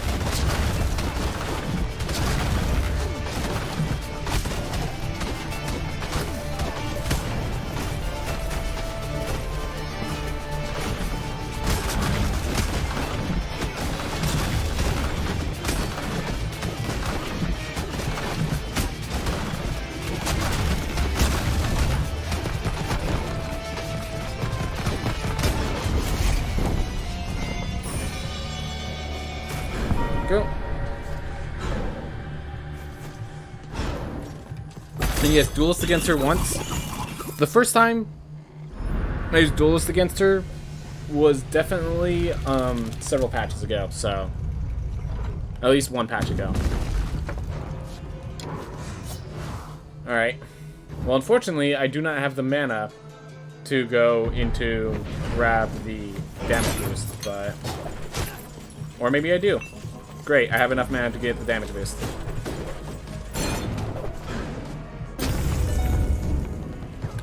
Assuming I don't mess it up some stupid way. Alright. This now actually matters.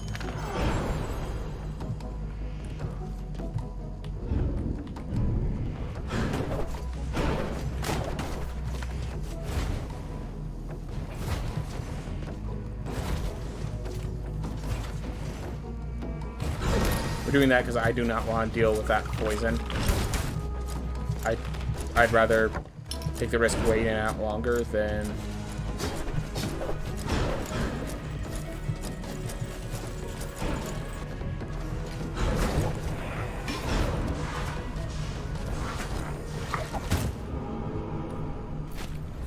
So yeah, contact damage as long as they're swinging. Alright, whatever.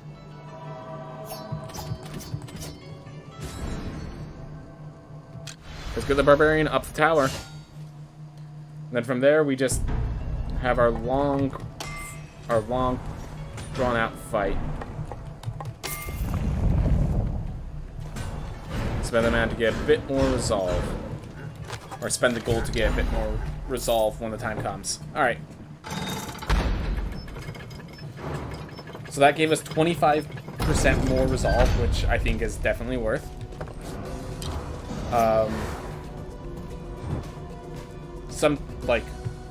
I mean, it depends on...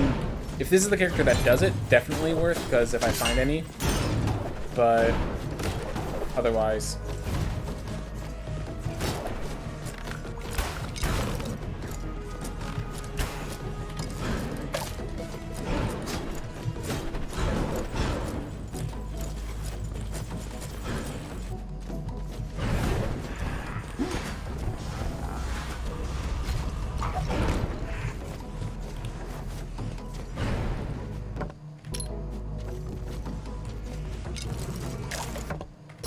Making sure. Sharks are scary. Wings are not.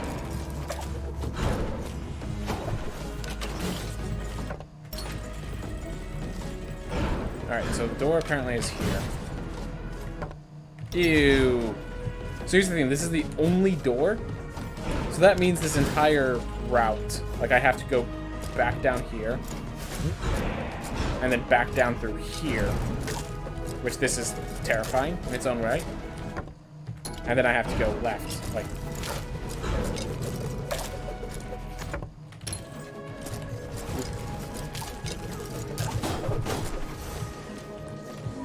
Not gonna take the risk. And apples, I believe, deal more damage with this version, so...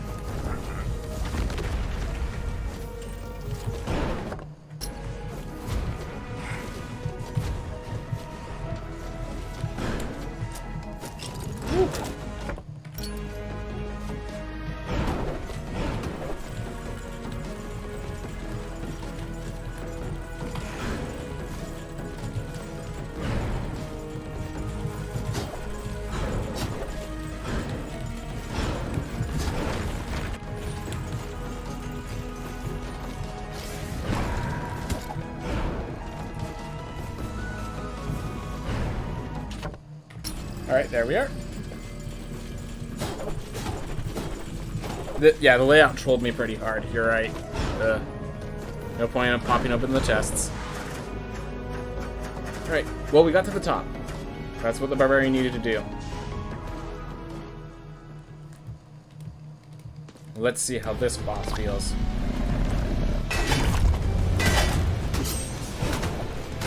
Probably very long. If I had to make a guess.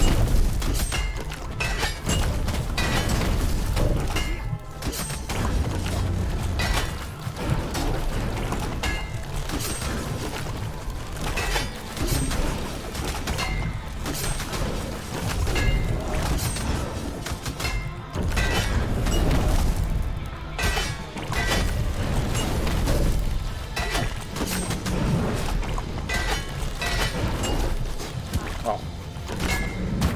115 damage. Alright, good to know. Whew. Alright. Well, we have a knight again. We also... Oh, it has chronic fatigue syndrome. If this didn't have chronic fatigue syndrome, emotional dysregularity plus magma mass is huge. So we're just gonna pick the stable fable.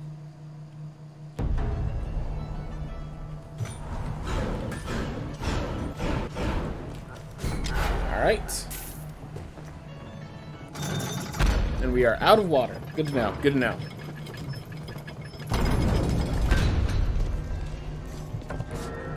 Alright. So after this run, I think what I'm going to do is I'm going to just actually compile a list and map out and try to make a proper video for the whole house rules.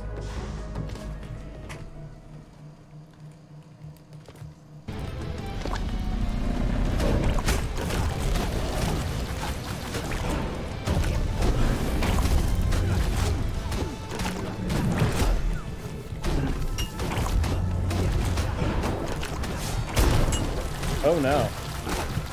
Health-wise, I get too shy, I just realized. That's not good.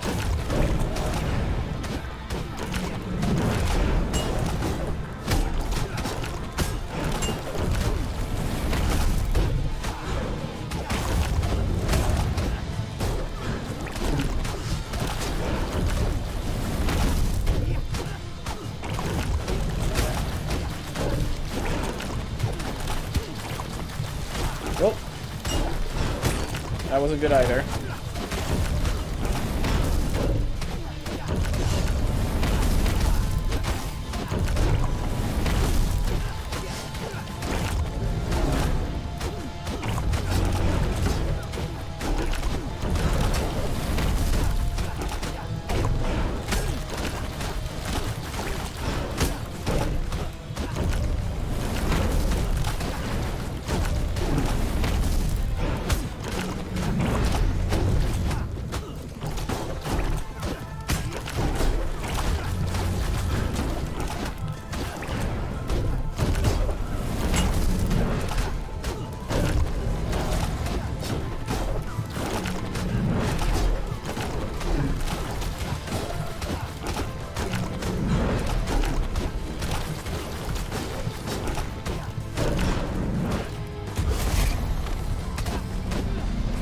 Alright.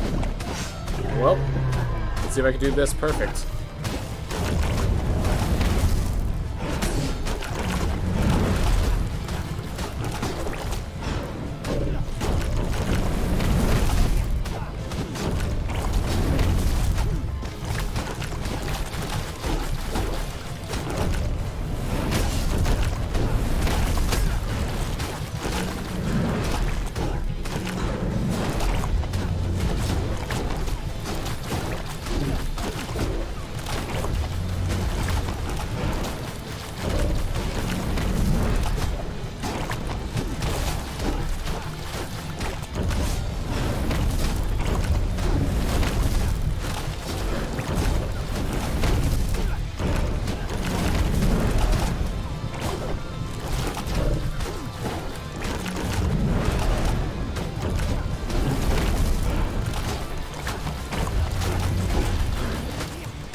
Should have just shield dashed. I had a shield dash. Should have taken it. Oh well. Just proof that the knight is very strong for this fight. Alright. Masochism's a sucky trait for this, but we'll be fine. We'll be fine. See how long this all took, you know. This was definitely a slow one, but then the extra health of the enemies. Like, basically, the advantages of being able to avoid contact damage on enemies is not as high as you think once they deal with the enemies that don't, like, that can't hit you.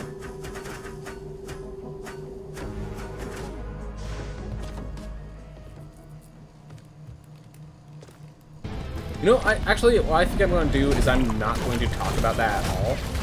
I'm going to just assume that I'm just going to make a bug report for it.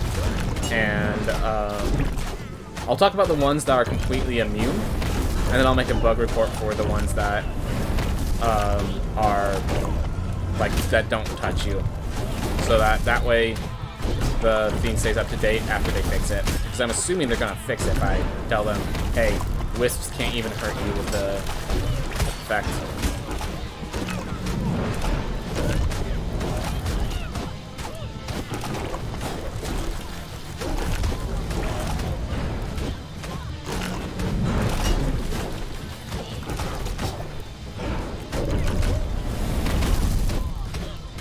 Alright.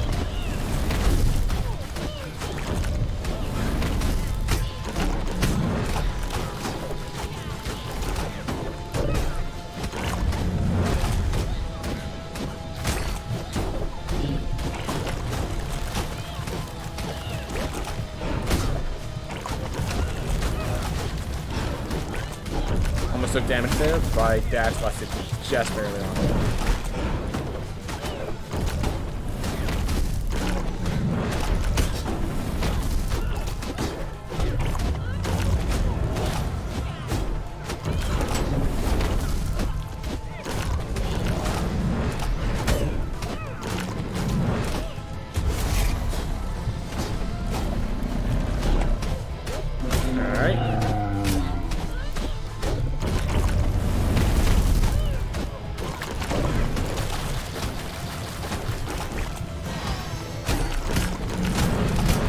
Oh, that gave me a mana pack. Good to know.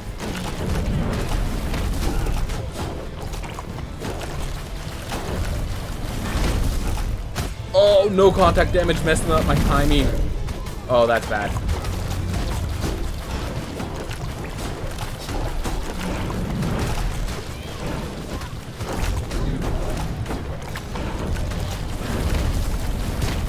Oh my gosh.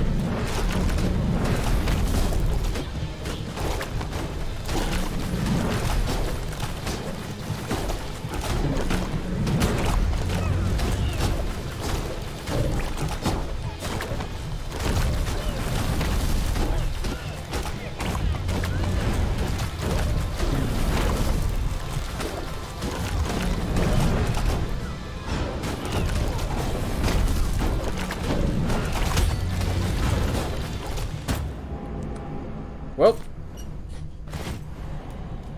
we now know. Shield bash. If I shield bash, I have to land in one of the projectiles, not in. All right. Now we can actually have a fireball. We actually have an attack that is consistent. I just realized both of our previous knights did not have an attack that's consistent to help with the fight.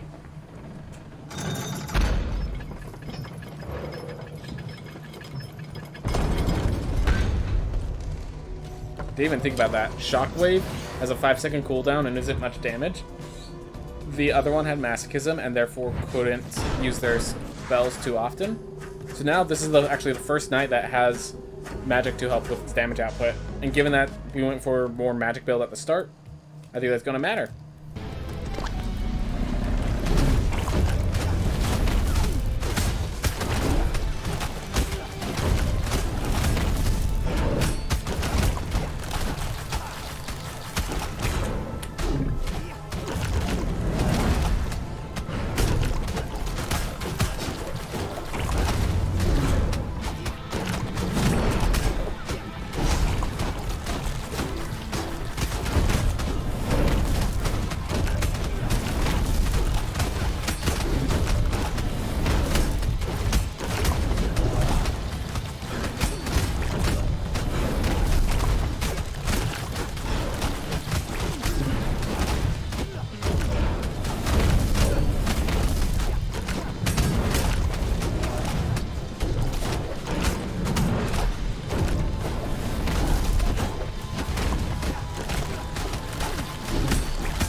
like it when the bomb one does explosions, because most of my movements doesn't end up anywhere near the bomb screen anyways. Even when it does, the explosion is just barely not large enough to really affect my maneuvering.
So we got that run complete.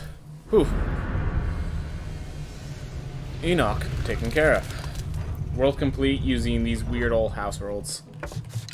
Alright. See how long it took when everything had like 50% more health. 56! Hey! We kept sub an hour! I'm impressed in myself. I managed to keep that sub an hour despite the weird rules changes. Alright.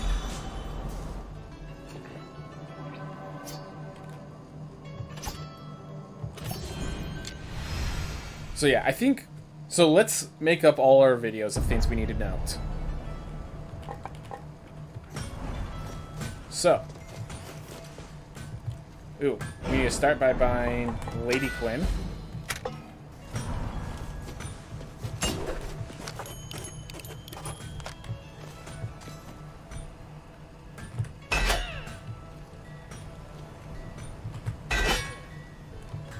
Alright. So, if while you're attacking you turn it on, stick in that position. And then of course, you have this. So Barbarian is really powerful with flight, and it has this little issue here. Thought you should know. It just stays at that until I kick or something to get out of it. Alright.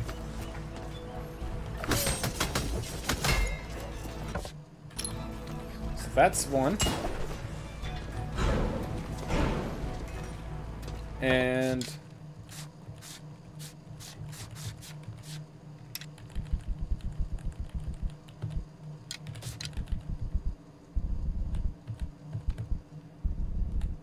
you know what? Let's put that at 50 and this at 200 to show the two ranges. There, like that. Alright.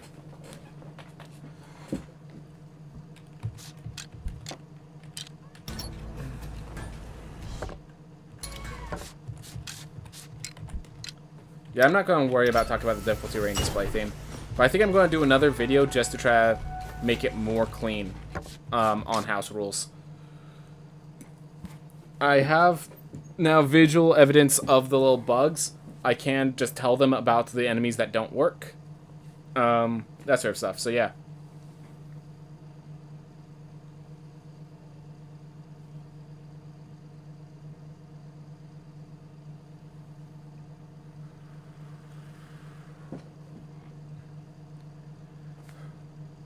Hey everyone, I'd like to talk a bit about the house custom rules. I've been testing them around a bit, so I just wanted to tell you what I found, what I think about them, stuff like that, as well as what house rules need to be added. There's at least one house rule that definitely needs to be added, but we'll get to that last. So let's just explain what they are. So house rules are a lot like the assist mode in Celeste. It allows you to customize things, except the difference is, where Celeste was always making things easier so you can approach, this actually has ways you can make it harder, or just different. So, let's go through your options. First off, when you tune it, you can turn it on or off before you even begin. And they do suggest, we strongly recommend the default settings for your first experience. This is options for after you've been in the game once. That's the intent for it. That being said, it's also available to make the game more or less challenging and just allow everyone to reach the end, because not everyone is going to be able to play Rogue Legacy all the way through, especially with its certain themes. So, the first option is enemy health. So you can change how much health an enemy has, and they actually suggest 90% health for a more relaxed experience and 120% health for more challenging. So, this is basically saying, hey, if you want easy mode for this game, go for the relaxed experience. If you want hard mode, go for the challenging experience. So they basically have an easy mode and a hard mode without having to declare an easy and a hard mode, which is pretty cool. When you consider it like that, these options are pretty versatile and valuable. Enemy damage has the same thing. You change how much the damage deals when they strike you. 70% damage for more relaxed, so for easy mode, 120% damage for a hard mode. And as I put it over here, they go as high as 50 and they go as low as 50 and as high as 200%. So double or half. And they do it in increments of 5, so you can get very precise if you'd like. So then from there, we have Enable Flight Toggle. So this is just basically you press a button and you could start flying. So, just suddenly make moving around a lot easier. Just make it so if platforming is hard for you, you can just fix it with Flight Toggle. There's a few weird things, like if you're an archer, any action that makes you attack while being stealth, while flying, you're actually moving around while making that action. Other than that, we're all good. Cratosino, as for when the next update is mid to late September, so I'm doing a video about the house rules that are coming in with that update. So Flight Toggle, it's a good idea. I'm going to get into it. There's another option that should be here before than just Flight Toggle, but it's a good option to just make sure that platforming isn't a major issue if people's issues are becoming a big theme. If you're having problems with platforming, it is a solution. It's a bit of a just take a hammer and smash it open solution, but it is a solution. Disable enemy contact damage. This is the one that I had to do a lot of experimentation with to make sure it feels good. So, the first thing to note is that disable enemy contact damage, if the enemy has an attack, the swordsman, when they go for their swing, contact damage reactivates as they go for their attack. The javelin, the spear maidens, contact damage reactivates as they charge in. Any enemy, even the bone boys, the skeletons, as they throw their bone, their body has contact damage while they're in that attack animation. Of course, bosses are excluded for the most part. Bosses are attacking all the time, so it's very rare for the boss to be, you can't get hit by it. So this actually doesn't make the bosses any easier at all, really. From my experience, I just did a full playthrough of it with this. Did not seem to make the bosses easier at all. And we have the additional theme. And this is what makes this really cool.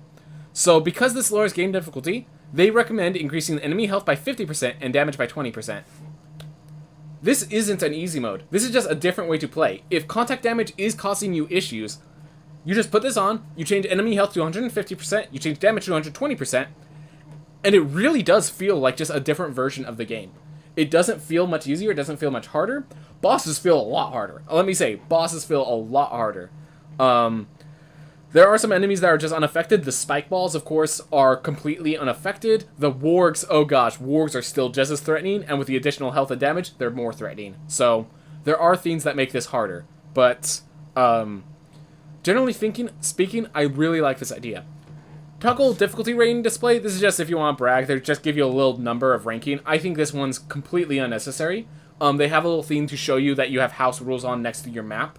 So, because of that, we're not really worried about people cheating, so we're okay there. So those are the options, and they're all great options. So let's talk about the two options they need to add. So the first, as I said with the Flight Toggle, it feels like taking a hammer and smashing down the solution of you're bad at platforming. That doesn't feel good. When you're having trouble with platforming, it might just be that you need more time to think, or you need more position to platform, and just saying, oh, now you can fly. That just removes the challenge entirely. That doesn't make it approachable, that just removes the challenge. The fact that we have all these percentages, but this is just on-off.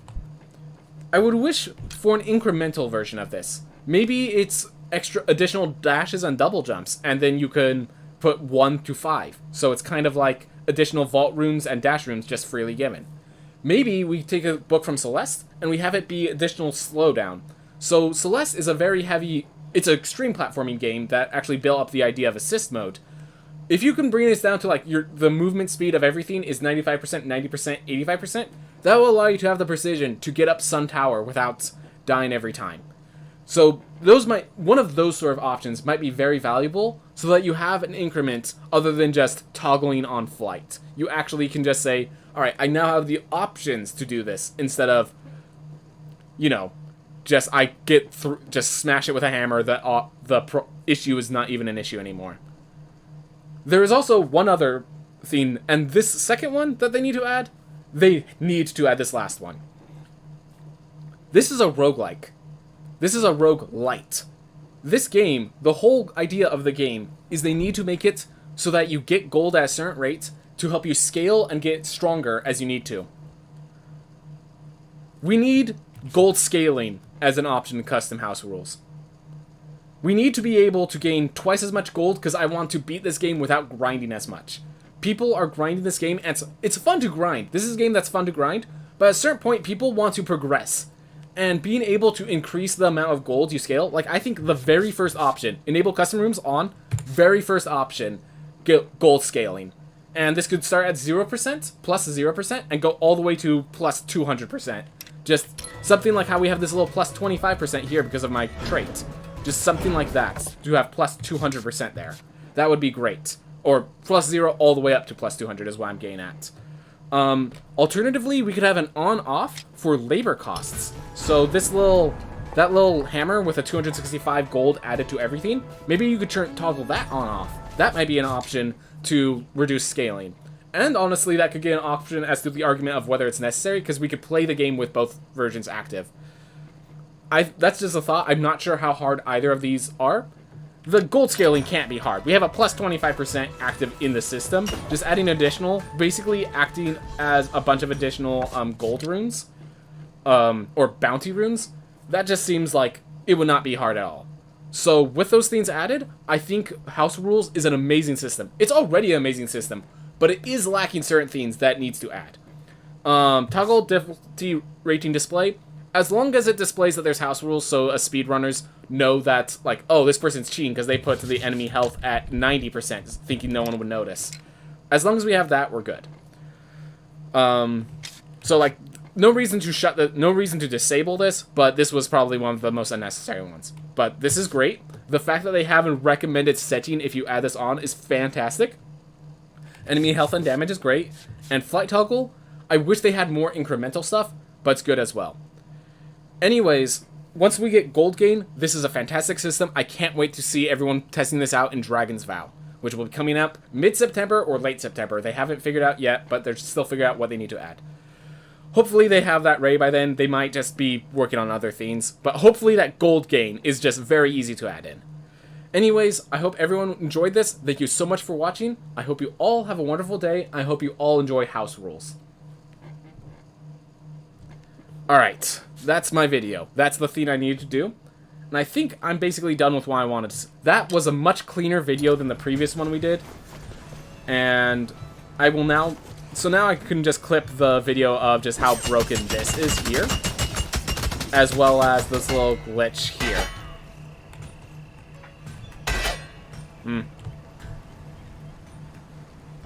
Alright.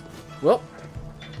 Guys, thank you for watching. I think I'm kind of done with what I wanted to do today. I'm gonna probably just end it now and go raid a channel. So, thank you so much for watching. Thank you so much for following. Slow-mo toggle? Exactly. Speaking of which, really quick.